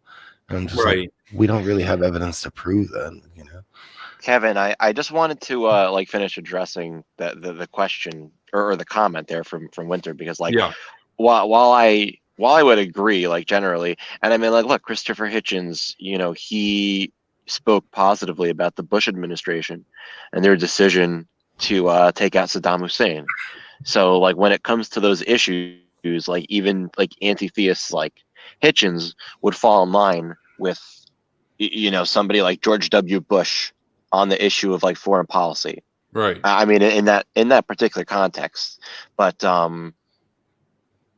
I mean like while I would argue that like yeah, sure, like people have their conception of like what's more or less important, but I would say that religion like as a topic is an objectively important topic. Like it's you're talking about like people's worldviews. You're talking about like the way through the lens through which people fundamentally view the world, and that has like practical consequences in society. Like that plays into a lot of like the geopolitical dynamics that have a role in foreign policy. So I mean like yeah, talking about it, debating it, I think is objectively important. Well, I feel like a reason a lot of the talk of it went away is because a lot of the people who were against the progressives in this culture war just all of a sudden simped, oh, we need religion because look, progressivism is doing this. Like, so it's a cheap fucking out, and everyone just fucking pissed their pants and fucking jumped right back in. Like, it's pretty fucking lame in my opinion. But yeah, you had people like Richard Spencer, who's basically an atheist, but to my knowledge, from what I've seen of him, he supports like a state religion because it would make society less degenerate or whatever, that kind of thing, right? Like, whatever that means, yeah. Those are the worst. Like him and like Stefan Molyneux, people like that. Oh God. What about Dave Rubin? The guy who can't even admit he said he was an atheist. He probably like hates himself for being gay now. Probably. He probably like it's so sad. It's like I'm watching like the de-evolution of humanity before my eyes. He literally like said he never said that. Like he was an atheist. He was pressured into it. He was pressured into saying it. What a fucking jackass. Soros paid me to say it. No, it was like fucking Borgosian or something. Someone fucking pressured him into it. And maybe he was Jordan Peterson pilled. Yeah. Maybe he took some of that. Jordan Peterson Patreon pill. Taking mushrooms is like a religious experience. Oh man. He took what's it called? DMT, bro. Nah, he's fucking just an idiot. But that's like things like that piss me off more than anything. Like just people like becoming like simps for religion out of nowhere. That shit is just like, what? Really? Yeah. Yeah, and I see it more and more and more from atheists. And it's like, why are you doing this? Why are you like making arguments? Weird. Like the writing atheists will like yeah, we need religion to scare like something about stability to and being good, and tradition, then whatever. The progressives are all like, oh, why are you against Muslims? And you're just like, what? How dare you? Why are we against Muslims? Because it's ridiculous. Because they fucking they do everything you're against. Because somebody in Paris got beheaded in the street for showing their classroom a drawing. Like maybe that has something to do with it. It's crazy. Like both sides are fucking idiots with it. Yeah, seriously. But we are like anti-theist. What are we gonna do? But it's weird because like I was saying before, when I was a kid, I like sort of like I don't know, like I sort of believe, but only because like I was told this shit and I was taught this shit. Like I don't really know if I ever like would have. That's how I grew up, dude. Because I was always questioning it, and then like no one I knew as a kid, all those kids were less religious, quote unquote, than me. And now, like, all these people are still religious. These people who weren't religious then, you're just like, what is going on here? And it's like, how you guys believe in this shit? Really? Yeah. The ones that never went to church, never did anything. I don't know. I know a lot of guys because I grew up like Orthodox Jewish, and so I that was sort of the soup that I swam in, and like some friends of mine, where it's in New York, somewhere in Brooklyn, a little bit further south. Further south than Brooklyn. Yeah, I don't want to give too much away. Okay. Yeah. I don't want to. No, because I'm just trying to think of fucking. I mean, you get the idea, like the general area in New York where there's Orthodox Jews, like. Oh, I'm thinking like Midwood and Williamsburg and. Yeah, I mean that's the city. That's the city. Yeah. Yeah, which I'm sure like that you've had like run-ins, but I mean, look, this is a community that I grew up like very close to, and I mean, like I can attest to these experiences firsthand. Like, I just believed it because that's just sort of what I was told, and this is the environment that I was in. Yeah, but then like you always probably question shit. I'm like, what the fuck? This makes no sense. How does this make sense? Yeah, this makes sense. Yeah, like when I remember when I first started to have my doubts, I realized there were like a lot of similarities in the way that like Islam treated women, relative to like traditional Judaism, and that was like my first moment of like, oh, well, I'm so, morally opposed to this, just like fundamentally, and yet like this is essentially like what my religion advocates. So, and then it's just like took a deep dive from there. Oh man, Billy, I want what you're smoking, bro. Billy Bong on ripping bongs. And B-loads, That's what's up. No, but like I don't know, like it was I like my grandmother made me go to church and shit till I was until I was confirmed, and then after that I just stopped going. She's like, you can stop when you're confirmed. I'm like, all right, dude. I never went back, like never, because I just didn't give a fuck. It didn't make sense to me. Yeah, I was any of it. Like I was always like the kid in class that whenever there was prayer, like I would just sit in the back and like scribble shit. Like I never like connected. I didn't really like call like myself an atheist though until probably like college, but like I just didn't like. It didn't affect my life anymore at some point, like 8th, 9th grade. I wasn't like doing things because I thought there was a God or like whoever. I mean, like it's definitely a reason why I focus on it, because it is sort of like a permanent fixture in my life personally. Yeah, my family is not very religious, but some of them are. Yeah, and I think like it is important when you're talking about like the context of like how people behave in society, like how their religious beliefs affect their behavior. Yeah, and if they don't do anything, like they have beliefs but they don't follow shit, they're like hypocritical in a sense. It's like and just thinking about like the practical implication of people's beliefs, like Kevin, you brought up Calvinism. And like the practical implication of that belief is that like every human being deserves inherently like to be eternally tortured. Now, that's something that personally I can't square. Because some bitch ate an apple. Get the fuck out. Well, no. Well, the thing with Calvinism is the bitch didn't even have to eat the apple. God can just do whatever God wants. So right. I mean, yeah, that's right. I mean, amazes me. People are willing to bow to this one master, but no one else on earth. Like if you said that shit to someone, like, "Oh, you got to do this because I said it," they'll tell you to go fuck yourself. But for some reason, well, because he could kill me, I guess. But so can I, motherfucker. What do you mean? Anyone could kill you. Like, what do you? No, dude, that's the power of eternity, though, right? George Carlin really said it best, man. Like, yeah, that was a good skit. Good. You're gonna burn and choke and suffer and be tortured for, but he loves you. And he needs money. No, but I don't know. It's just fucking like. Oh man. Listen, I won't even like. You could even believe that there's a God. I think it's more logical than buying into all the shit religion says. I think but I still don't think it's that logical. Yeah, I mean, like there are deists out there, like. Well, yeah, but it's like, what is their point? Their point is that God created the universe, then just I'm out, bro. What's the point of that? I know, right?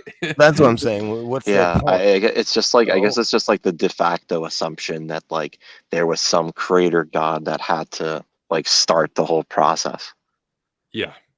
I don't really understand deism. Like if I believed in the scripture or whatever, like I said before, my only conclusion, if you tell me that there's a God, he created the universe, he knows everything, and he's all powerful, my only conclusion based on that is, oh, so he predestined people to go to hell and to go to heaven. So he's a bad guy.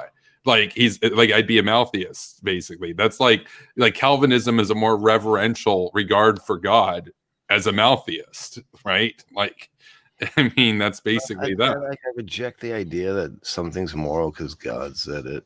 Like, something's moral because I said it, motherfucker. Like, what? Well, their argument would be, like, it's just that I didn't create the world, so there's a difference there. What? Well, their argument would be that it doesn't matter whether it's moral or not because God can just send you to hell for eternity. And so morality then is just God disagrees. Like that's their point. And so for me, if I look at this, obviously, like I'm not Christian or anything, but if I look at, if we're going to say that God created the universe and God's all powerful and God's all knowing, so then he's cool with everything. That's my conclusion.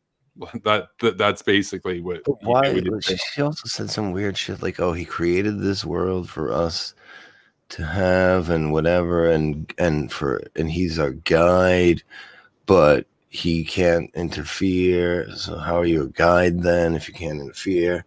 Because like being a guide is like telling someone advice. Wilcox represent. And it's just all." Well, that's what I was curious to see because, like, for me, again, if I believed in the theology of it, I wouldn't believe in free will. I don't believe you can believe in free will if God is all knowing and all powerful. If God's all powerful, you could still believe in free will. If God's all knowing, I mean, like this is the thing. Doesn't have that much power. You could still believe in free will because it's like he wants to do better, but he can't because he's just kind of weak, bro. He hasn't been to the gym lately. That kind of idea. If you were God, why would you make this? Like, what would be the point of this? I mean, like it's just.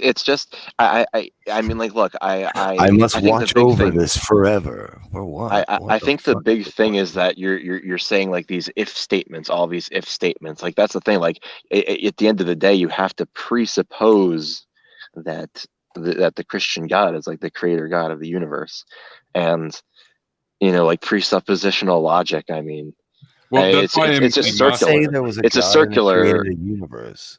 How do we know? That has nothing to do with the fact. I mean, that, it's like circular reasoning essentially. With creating a universe, they're two separate things. Who says like he's the giver of morality? Just because he made a universe, just means he knows how to make a universe. Well, I mean, I guess for me, it's just like Occam's razor. It's like, what is like the simplest explanation, like that an explanation for biodiversity, as being like evolution over the course of billions of years through the process of natural selection, or like God intervened and calculated every single step of this, like it was all preordained. She's also full of shit because she contradicted herself before. I just thought of something. She said something about like, oh, you're not responsible for your ancestors, but she believes in original sin. Yeah, that's a good argument. Yeah, that's contradictory. So I don't know how she's against abortion because you're not responsible for your ancestors or whatever the fuck she said, and then she's like, oh, but yeah, original sin, man. Like that's the biggest fucking oh man, responsible for your ancestors' actions ever. We had Sock on Brain. He says, "Is Billy Bong just perpetually baked?" Nah, just at night. Just at night. Oh man. Man. I need voiceover acting, bro. I need some gigs. Yeah, definitely. How do we get gigs, bro? I need the simpler life with some swag, bro. I need some swag, bro. I need a swag palace, bro. Swag. Yeah, I did the swag watch, the swag palace. the swag bands, you know, live like Assad, live like Putin, live like him. A swag bong. You gotta get that swag, yo. The swag bong, man. That's right. That's like, oh man. Get like diamond encrusted bongs or something. That's like Kim's bong, like because he's the supreme leader of North Korea, right? Like I'm sure he has a swaggy bong. Oh man, love to Like, smoke out of that. Dude, he's the supreme leader. He blew $600 million on liquor last year. He of course has a swaggy bong. There's no Put way. some hydroponic in there. It's some potent stuff, right? Yeah. That's what's up. It's legal there, All right? right, guys. it's It's pretty legal. late. I'm gonna head out, and plus I'm getting an echo, so I think I'm coming through fucked up. Oh, okay. But, yeah, no, it's good to talk to you, Billy. It's good to talk to you. Yeah. I think it's the first time we've been on stream Okay. with you, so yeah, nice meeting you, man. You too. Yo, have a good night, Mike. All right, have a Thanks good for night. coming on. Peace. How is Oh. weed legal there? Food is barely legal. I know, right? It's because they don't consider it a drug over there, so it's not like on the books or anything. So, like, I know, right? They barely have food. Like No food, dude. No food. Here's some weed instead. I know, right? The whole thing's like a big meme, but they have nukes. They have nukes, so I mean, Yeah. Why didn't we finish them off back in the day? I know, right? I don't Should've know. I'm been- asking because I don't really know. Oh, I'm not a big history buff, so okay. Fair enough. Fair enough. So basically, there's been about 30 years of diplomacy and talks and everything, but it really goes back to the South Koreans back in the day tried to do what they called like, you know, sunshine policy. And they went through with like an agreed framework where the North agrees to not be so violent and stuff and agrees, you know, and then we agree to give them money and give them food aid, which almost all the food aid went to the elites and the leader and stuff, because of course it did. But then they started acting up again, and they said in the 80s and the early 90s that they were going to enrich uranium and turn Seoul into a sea of fire with nukes. So then the West panicked, and then we gave them more aid, and they said that they would calm down. But they continued their skirmishes, they continued their aggression, and then came, you know, six-party talks later on, where it's like, oh crap, they're going to get nukes. They've been bragging about trying to get nukes. They've been saying they're going to get nukes. They're on the road to getting nukes. We got to stop them from getting nukes. They came to the talks. We gave them aid and everything, and then they admit that they cheated on it and they got nukes, and then they tested their nukes, and then we're like, oh crap, we need to talk with those guys. We need to work out a deal or something. So then, you know, we had Obama come in. Obama had 8 years of what he called strategic patience, where you basically just like let them do their thing and hope that they go away, except now they got ICBMs and now they got boosted fission devices. So that's what happened. Well, what about like the Korean War? Why didn't it end there? Why didn't we end it there? Is what I'm saying. Yeah.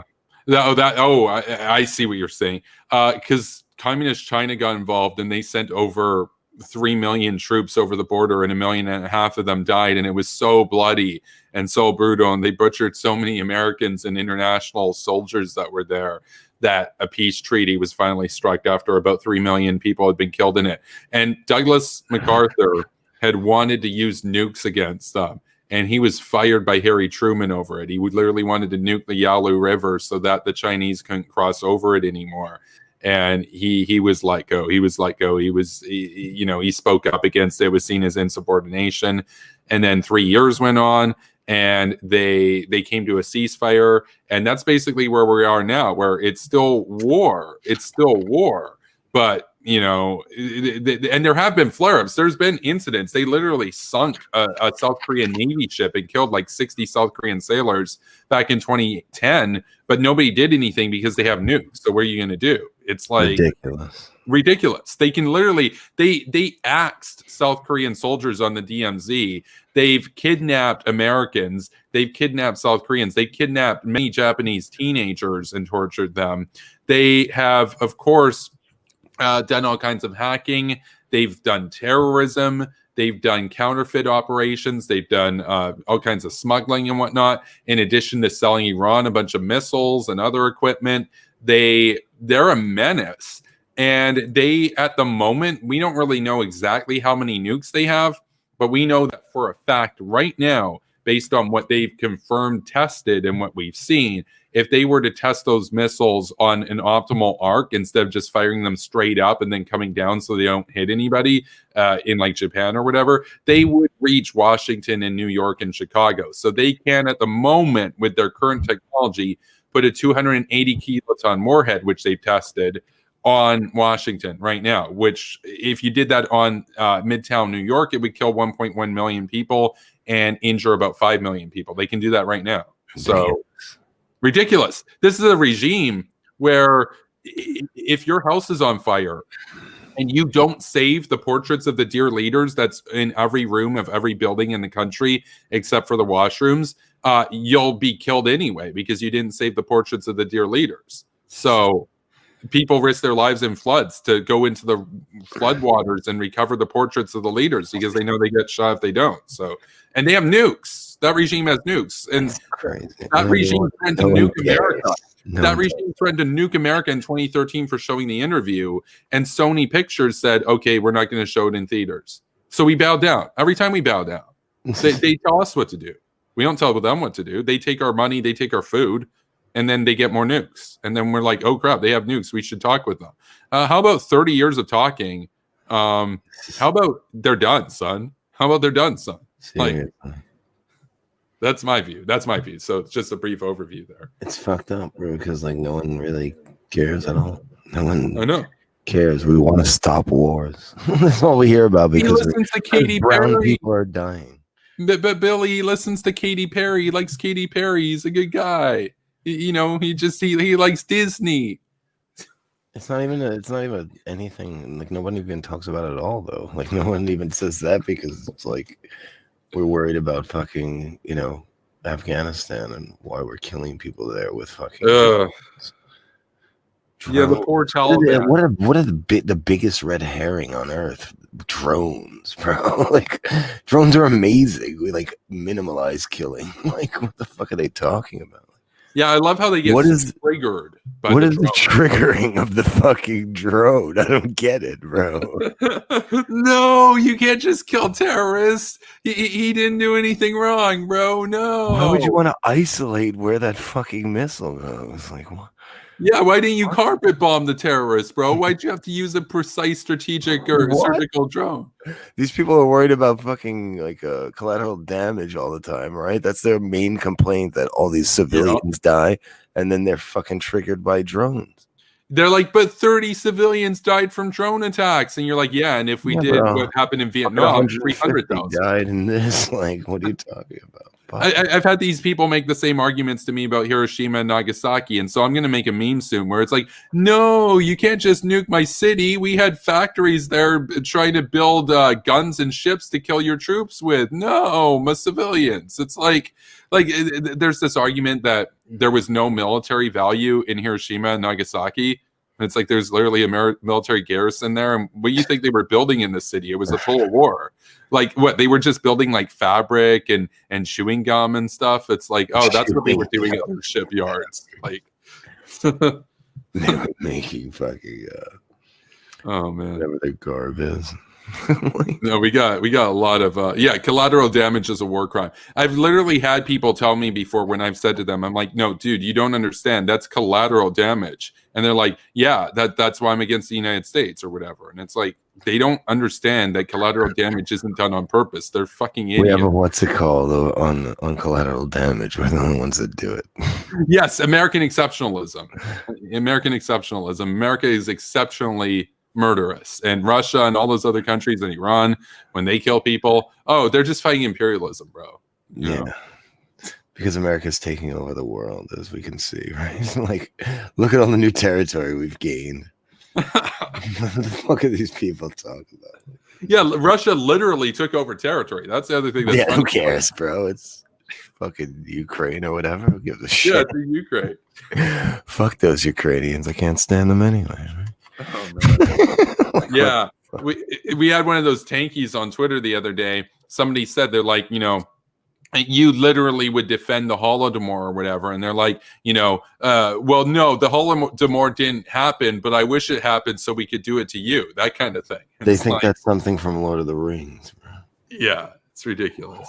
Yeah, no, you're totally right. Like, because the schools, they'll all teach you about the Holocaust, but they won't really teach you about the Holodomor because communists did it. They were the allies at the time, I guess. See, I okay, I'm not one of these fucking like whatever you call them nowadays, these like kids on Twitter that went all right wing and shit who get like that. But like get all like, oh, the academia is all progressive, blah blah blah, this and that. But like now I wonder sometimes here and there about shit I learned in the past, like because they were like mad again. Like there was like I remember learning like about what was it, the McCarthy hearings and shit, and like right. Like, and they made him out to be this horrible fucking dude that was so anti-communist that he would ever, but like, fuck communism. Yes. So it's like, wait, so like I think about this recently and I'm like, wait, why did they make him out to be a bad guy? Like, did he really go overboard? I don't know. You tell me. Like, me. If you know, tell me. But yeah, he went after some innocent people. The problem is, and I've said this before on Twitter, all these people who are so triggered by me doing McCarthy memes on Twitter, where it's like McCarthy, like STFU communist and stuff, all those people that get triggered by that, they're fans of Obama and Obama's drone program. The thing is, Obama actually killed innocent people by accident in the drone program. McCarthy went after some people who turned out to be innocent in his going after communists. Collateral damage happens. Like, that's a result of a Cold War or war. McCarthy didn't even kill anybody. Obama actually killed people in collateral damage, but people will defend Obama's drone strikes, but then call you fascist if you talk about like McCarthy, because it's like, no, he persecuted some people who were innocent. It's like, yeah, but innocent people get victimized in war. That's like what happens. But you can't know everything. Like, sometimes you get the wrong person, that kind of thing, but yeah, that's my stance on that. But because I remember learning that like sort of early on in school. I remember hearing McCarthy probably by like 5th grade or something. Yeah. So like, and I remember, it had a bad spin to it. So yes. So I guess that was like the left wing approach to it. I don't know, man. Yeah, no, that's right. You got a similar treatment to it that I did, except mine was even later in school. We mostly talked about McCarthy. Yeah, you're younger than me too, so like imagine how much progressive the fucking thing is for you. Yeah. No, you're totally right about that, because for me, and in high school, it was like grade 10 and then history in grade 12, history class. And the thing is, in both cases, they taught it as, we go over history and we go over the show trials that they did in the Soviet Union and the Great Terror and the purges and stuff that Stalin did. And then we talk about, but if you think that this is a problem that happened in the Soviet Union, look at what happened in America too. And then we went over the McCarthy stuff. And I'm like, wait. Okay, the Red Terror from 1936 to 38 killed about 2 million people with the show trials and the purges and everything. McCarthy killed 0. Oh, but they're equal, man. They're so basically. What exactly happened to the people then? Well, they went to jail for a week or two or something. What? They went to congressional hearings and then they couldn't get jobs in Hollywood anymore. These were Hollywood. That's so specific.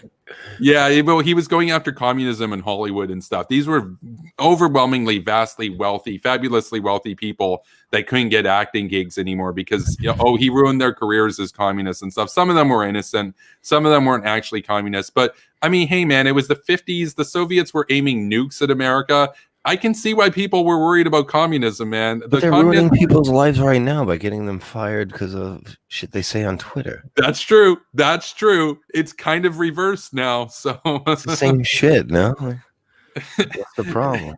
Except now it's chuds. It's people that are on the right that are getting fired or whatever on the right even means anymore. But well, it's not. It's just anyone who's not fucking saying whatever they want them to say on Twitter. That's right. I mean, the stuff that you could get shut down for now, unbelievable. So, Fuck that. Own your own business, people. Fuck it. Yeah, not being able to work in Hollywood is the worst oppression of all. Like the idea that people treat the McCarthy thing as like the counter when you bring up Stalin's show trials and the purges in the Soviet Union is just so unbelievably grotesque, because it necessarily implies a false equivalence, because you wouldn't even bring it up if you didn't think that they were like in some way equals or the counter. It's like, oh, but America has demons in America's closet too. Look at what Joseph McCarthy did. So fucking what? Our demons are not, they're out of the closet, bro.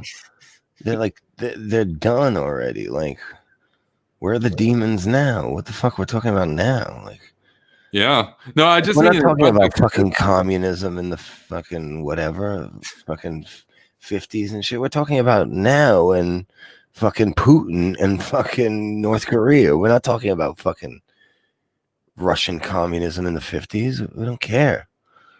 Yeah. Talking about now. Like, what the fuck does anything we did in the past have to do with now? This is it right here. Judging Dogma basically has like the new kind of McCarthyite hearings is, are you now or have you ever had a problematic opinion? That's the new McCarthyism, except those people hate McCarthy, right? They see him as like, he's a chud. You know, he persecuted our kind. So. Yeah. It's like, how dare you accuse me of being a communist? And by the way, like, just for historical context, in case you think like, oh, but the Soviets were allies or whatever, in the McCarthy era in the 1950s, no, the Soviet Union was saying, we will bury you with nukes. So not that allies. Was after World War II. We only use them for the numbers, probably. Oh, these people can't math. How many Russians died, bro, in World War II? Fuck it, oh my God. 28 to 32 million people, right? Huge number. They didn't give a fuck. They just sent them out there. It's just like, keep them coming. No, absolutely. It was a total mess. Absolute total mess. And there was no good side in that. I know I've argued with people on this channel before that have tried to say, well, you know, Stalin was the lesser evil. And it's like, yeah, I don't really consider either of them like lesser evils or whatever. I mean, I guess by definition, Stalin would be because he was working with the United but it's States, like, okay, like if Hitler was like, let's take out the Russians, maybe we would have joined Hitler. But I don't think he was offering that. So it was like Hitler literally declared war on the U.S. Hitler, fuck it. Like Hitler declared war on the U.S. Hitler was worse. It's just, I guess what I'm getting at is like there are people out there that want to paint Stalin as like a hero who fought Nazis and fascism. And you're like, he worked with him for 2 years. And the only reason I had somebody say, you know, well, Stalin was a great interventionist because he intervened against Hitler. And it's like, no, he was invaded by Hitler. They were buddies. And then Hitler backstabbed him. What was Stalin going to do? Of course he fought Hitler. Like, he's not, that doesn't make him a hero. Like, what was he going to do? There's weird counter arguments to a lot of weird shit. Like, okay, this reminds me of like being allies with Saudi Arabia. And people say like, I'm a hypocrite because I'm against Islam, but why am I pro Saudi Arabia? I'm not. It's like foreign policy shit is totally different from religion. Yeah. And like, yeah, because fucking if Iran tries to fucking hit up Israel, Saudi Arabia will be down to help. That's true. That's why I fucking am down with them for that. Like, bro, if we got rid of every Islamic country and Saudi Arabia was left, get rid of it, bro. Get rid of it. Go for it. Well, at that point, though, that's the thing, though, is that because Saudi Arabia is such a helpful ally. Bomb Mecca like crazy, bro. Well, no, because God damn, you think I care, bro? Fuck Mecca. No, dude, but they're such a useful ally, and they've been so loyal in the past, and they've come so far in recognizing Israel and getting tough on like the actual problems in the region that you wouldn't even have to invade them at that point. They would just agree to your terms. You wouldn't even have to do a war. They'd just be like, okay, we're gonna submit to your will now. You know, you wouldn't even have to invade them. Like, you could apply pressure on them. For me, Saudi Arabia is not an ally. They're a useful idiot for me. Okay. Yeah. Right? Like, that's not why we want to ally with them, because they're fucking great people or something. Well, the thing is, again, like, They are a really good counter to Iran. My point though with that is like, but then when are we going to use them against Iran? Because like Iran's working on nukes. Like we should go. Seriously, like we're running out of time. Otherwise, we're going to have another North Korea situation where it's like, oh, so they already have nukes. There's not too much you can do. Now they're working on hydrogen bombs. It's like, why are we in any rational world would we ever allow the Ayatollah to get nuked? Well, I don't know. Like I honestly can't understand the world's like anti-war shit in the sense that like they just want us out of these fucking Islamic countries, and like this Islamic countries are fucking miserable, bro. Like, yeah, why would you want it to go on like that there? Like, why would you want all these things to keep going on and like affecting us globally, and then like years down the line it'll be worse for us if they're still going? And why? Why not prevent it? Like, we got a head start on it. We didn't get a head start. We had to fucking 2 buildings had to come down. Yeah. Before we started this shit for real. Like, so like why are we backing off? Why do we want to come out of these places? I don't get it. It's like you want to start a job and not finish it. Okay. Did you like your bathroom without a fucking toilet, asshole? Been there too long, bro. But we've been there too long. I know, it's the longest war ever. Oh my god. Yeah, you know, the best answer to ending the endless wars is, okay, so win them, right? Like, why would you just, like, because the Taliban controls about 13% of Afghanistan now. They controlled the vast majority of the country before the U.S. went in. So it looks like pretty close to victory, but then, but it's been 19 years, so let's leave. So therefore, let's give them back 100% of Afghanistan. Because, like, this idea that, like, we're going to have a peace deal and they're going to agree to work with the new government and we'll just let them be. No, the second the Americans leave, they're going to overrun. It's going to be a fucking bloodbath. And all these losers who are all like, oh, diplomacy and like multilateralism and like, oh, you know, institutions and stuff and everything. And like, we can get an agreed framework with the Taliban. Yeah, they're the Taliban. You don't negotiate with these guys. They know they're screwing you over. They know they're not going to uphold the terms. Like, is it going to be a shocker when it comes out that a few months after America leaves, the Taliban goes to war with the Afghan government again? Like, of course they're going to do it. Like, why wouldn't they? There's nobody to stop them now. I don't get that. I don't get it. We're just going to let the whole country fall into what it was before. And then after the Taliban takes it over, they're going to use it as a base to do another 9/11 or a worse attack. Like, what? They're just going to stay at home and just be there? Well, they didn't when they had the country the last time. They helped out Al-Qaeda. How do we know they're not going to do that with another terrorist organization? Well, anybody who trusts the Taliban is an idiot. 9/11 happened and like we were all into that shit, ready to go. But nowadays, imagine 9/11 happened, we wouldn't be as into it. No, the people are too fucking retarded now. They're too anti-war to fucking be down to fucking do something back. They'll just fucking make apologetics for fucking Islam and say we're racist for fucking wanting to strike them back. Look at this fucker. What the fuck? This guy in the chat, superpower. Is Bong. That me and you or something? That's my ears on your avatar. Superpower Bong casting says get rid of the word Islamophobia. Oh yeah, no, people have said they're like, oh yeah, you're racist against Islam or whatever. Well, that's what would happen if there's another 9/11. That's when that shit started anyway. Fucking that's right. That's right. Her ilk. No, you're like we deserve it. She's literally said that after 9/11 is when she got so like you know, that became an activist, because somehow after 9/11 the real problem was Americans, you know, abusing Muslims randomly. Amazing. Like, she literally said that shit. Like, not exactly how I said it, but yeah. No, there's this idea out there that America deserved it. That's what would happen if it happened again. That's what's his face, right? Hassan Piker, Guantanamo Bay. Fucking brown phobia. Yeah, that guy. Absolute loser. Absolute loser. Like, the whole reason he's anything is just because Jank in the first place. And then Jank brings him on into an Instagram model, bro. greasy dude. He's a greasy dude. Wow. Okay. No, but that's crazy. Imagine like your 9/11 happens and your reaction is, damn, we got to protect these Muslims. We deserved it, bro. If we must have deserved it, it must have been our fault, right? It couldn't have been their fault. They're brown. They're brown, bro. Imagine that's your reaction to 9/11.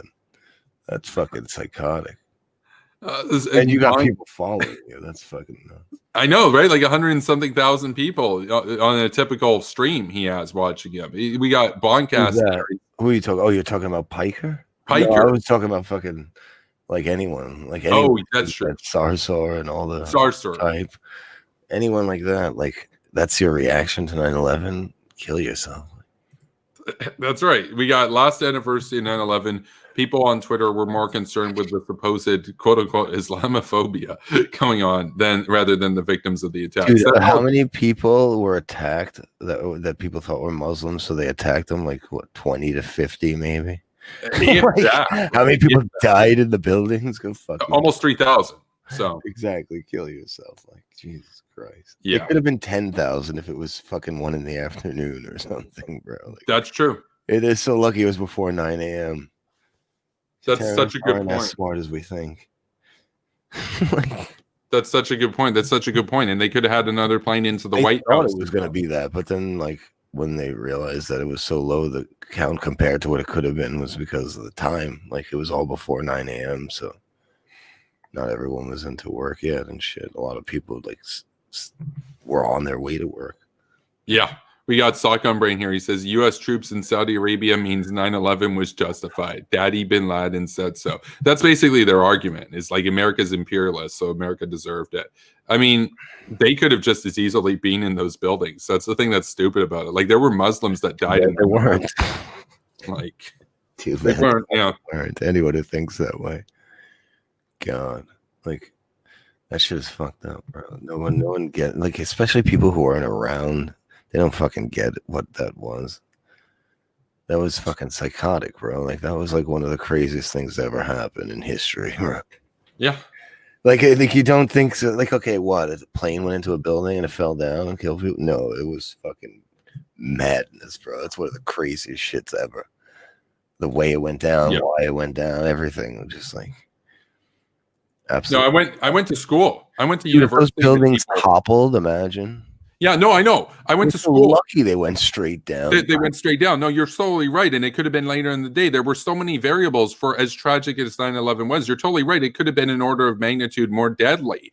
And the thing is, I went to university with people who characterized 9/11. They're like, oh my God, like everybody just focuses on this and everything. And it's like, oh, to them, it's like, it's not a big deal. And like, maybe they were too young for when it happened or whatever, but holy shit, dude, you're right. It was one of the most. Kevin, you were probably pretty young. I was 7, but I watched it live. I remember it. Okay. I remember it. I was waking up for kids shows and I saw it live. It was every. I came out of school, bro. There was like fucking, I don't know how many hundreds of people just staring at the fucking buildings, bro. Yeah.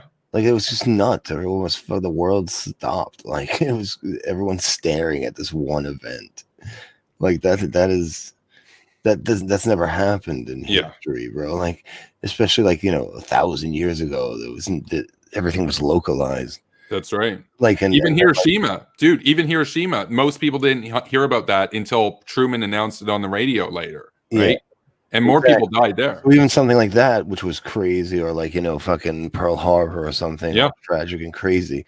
Like this shit was on TV. That's right. Everyone was watching no matter where, especially if you were in the city. Like if you were in the city, you were on the street looking towards the buildings. Like it was fucking nuts. Everything got shut down. It was all fucking, oh my God, it was so crazy. Like just imagine being the fucking firefighters, bro. Like all this, do you ever fucking watch stories about it? It's fucking madness. Like they ran up the stairwells and then the buildings came down on them. And then we have these fuckers that live amongst us that think that the terrorists were justified. Like this is also something, you're right to point out the monumental sort of just the phenomenon of it. how historical it was and how tragic it was. But another thing that's new, and I talk about this all the time, we're in one of the first kind of eras in history when, if not the first sort of era in history, when it's seen as hip and cool to talk shit about your own country. That was never a thing for thousands of years. We're in like the first couple generations of people where, oh, we're the bad guys. That never happened. Nobody in World War I, no British person in World War II was rooting for the Germans to get the V2 to bomb their cities. That wasn't a fucking thing. Like, that never happened, that you rooted for the enemy. That's new, man. Like, crazy. Like, and they're everywhere. Blame the 60s and shit, but I don't buy that, because like there's no way in the 80s and 90s people were doing that shit. Like, no, that's true. Like, and then, like, I'm sure people were, and especially in like colleges, whatever. Who cares? Yeah. But like, nobody cared. Nobody listened to them. Nobody fucking. There was no internet for them to speak on. They were like it was like nobody, like, not like exactly 9/11. Like, everyone was so fucking down to go right in and get these motherfuckers. Yeah, liberals. Like, it's all like after 9/11 for some reason. Like, no, you're totally right about that, because that's the thing. Like, even in the 80s and 90s, there were communists and stuff, and they had tiny papers, and maybe a few hundred people around the city would be like, yeah, fight the power, man, and this kind of thing. But everybody else, even in the colleges, they wouldn't be getting a job or whatever that much. But now you can become a star on YouTube and everything and say, like, we're the bad guys, and people look at you. They look at Kyle. They look at Jimmy. They look at Abby Martin. They look at fucking Hassan Piker. They look at the Cray Zone. They look at Max Blumenthal, Ben Norton, all these guys who talk shit about the countries that they live in, the countries that enabled them this high standard of life and everything. And they talk shit about them and say that we're the bad guys. This never used to be a thing. And in most countries, it still doesn't happen. Like, you can't do that in Russia. You can't just be on Russia and say, like, oh, we're the bad guys, bro. The Americans are the good guys. That's not a thing. Like, exactly. Like, they kill you. I mean, holy shit, dude. Holy shit. And even the Iranians, and 9/11 was so insane that even when that happened, there were millions of people that came out in Iran and with vigils and stuff to stand in solidarity with America after Al-Qaeda attacked. And yet now, look at what's happened, right? Palestinians were handing out candy. That's their thing. I'm so done. I'm so fucking done with this idea. Like, oh, it wasn't a big deal, or America deserved it, or we're the bad guys. Like, how about you take a view that might be simple, like the terrorists are bad, and just accept that. Why does it have to be this super complicated thing where, like, no, actually it's us. No, the terrorists are the ones who did it. They're bad. Why not just go with that? Terrorism bad. Okay. Terrorism bad. Yeah. No, I mean, Adam K. And now he says sedition used to be a hanging offense. Bring that back. That's pretty spicy. Sedition is totally rad, yo. Yeah. I mean, there was a time when Hassan Piker, if he said that back in the day, it wouldn't have worked out well for him. Just being ethnically German in World War I got people killed in America. Like, people got lynched for being German in World War I in America. Now you can outright say America deserved 9/11 and nothing happened. So, you know. You don't even get banned off Twitch or Twitter. No, Vosh. Okay, so Vosh, here's the thing that's crazy. Destiny got banned from Vosh and deplatformed and everything because he said that he wouldn't mind if some hillbillies went to one of these towns with all the riots and, like, just fired on some of the rioters. And he got deplatformed and it was huge. But then Vosh, on the other hand, you know, he said that that he wants to nuke Tel Aviv in Israel. So, you know. Whoa, that's what's it called? I believe he got kicked off for a strike argument there by a communist. I don't know about No, I know. Like, but I'm sure he hated Sam Harris when they tried to act like Sam Harris fucking was pro first strike and all this shit. Yeah, well, Sam Harris. I've seen what Sam Harris has to say. I agree with Sam Harris. Yeah, the thing is, they totally twisted it into some bullshit. Yeah. No, but then you got Vosh, and Vosh can just go about his day and everything, and it's like put Vosh in a room with a couple of hillbillies. This motherfucker, bro. These people talk this shit. They never say it to their faces, bro. Yeah, imagine him just being like a bunch of hicks and talk this trash, bro. Ever in his fucking life, he wouldn't even say hello to them, bro. He'd be too fucking. No, you're right. He grew up in Beverly Hills. He's even admitted that. Beverly Hills. Fucking trash. Look at that guy. Yeah. Look at that. Just kill yourself. Have you seen, like, I know it's kind of a meme, but like there's been pictures making their rounds of the girl that he's dating and stuff. Picture or whatever. Yeah, that is unfortunate. I'm not sure which is Vosh and which is her. They look basically alike. You can't really tell them apart. I mean, you'd say it's the beard, but then you're like, okay, but which is which? No, it's like I've said this before. There's a reason why the international community got together and put in place treaties banning whaling in the world's oceans, because that's what happens if you go whaling. So. Bro, I bet you Vosh has never even fucking hung out with a black person. No, I know, right? They're totally Oreo'd out, bro. They're totally not fucking like hood brothers, bro. There's no fucking way. No, dude, he's a Beverly Hills boy, dude. Earth, bro. I just want to send Vosh to fucking East New York or something for an hour. Wait, they're saying he's Polish? I didn't even know this. He's Polish and is a big fan of communism. That explains his stupidity. No, dude, imagine being a Pole. No, dude, imagine being Polish and defending communism. Yikes, dude. Wow. Oh my God, dude. I mean, the commies, that's something we were talking about earlier with the Soviets. Back when they were allies with Hitler, they carved up Poland together and basically butchered like the whole country. So this idea that like, oh, you know, Stalin, he fought fascism, he fought Hitler. Yeah, that's because Hitler backstabbed him, so you had to fight him. Like, no hero. Oh my God. No, dude. Wow. It is kind of late though. I do need to go to bed soon, but it's later where you are. Oh man. So whatever. But it was fun. I was trying to run a little earlier, but you were behind in the comments. So. Always behind in the comments. Yeah, we had a really active chat tonight, but thanks for coming on, Billy. Of course, a big thanks to all the previous guests this evening. Thanks to everybody for being here in the chat.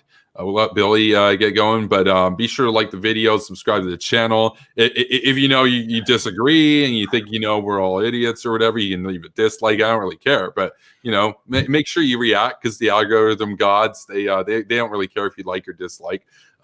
Subscribe, follow me over on Twitch for as long as that channel's still up before that gets nuked, because I can't really talk about mean things over there. Talk about nukes, but you can talk about they can nuke your channel. Yeah, basically. And then if you support what I do, my Patreon, it's in the link in the description below. Once we hit $100 a month, I'll be doing daily pre-recorded videos premiering to YouTube, in addition to the daily live stream. So, we're basically a little over 2/3 the way there. So let's keep it going. Big up to all the existing patrons. And if you'd like to just send like a one-time tip my way, the PayPal link is in the description below. So again, thanks to all the guests here tonight. We had some interesting conversations. Big thanks to Billy, of course. And I'll see you guys tomorrow night, and I'll keep you guys posted for when the debate's actually going to happen. So unfortunately, that got postponed. So we'll see what happens. But have a good night, everybody.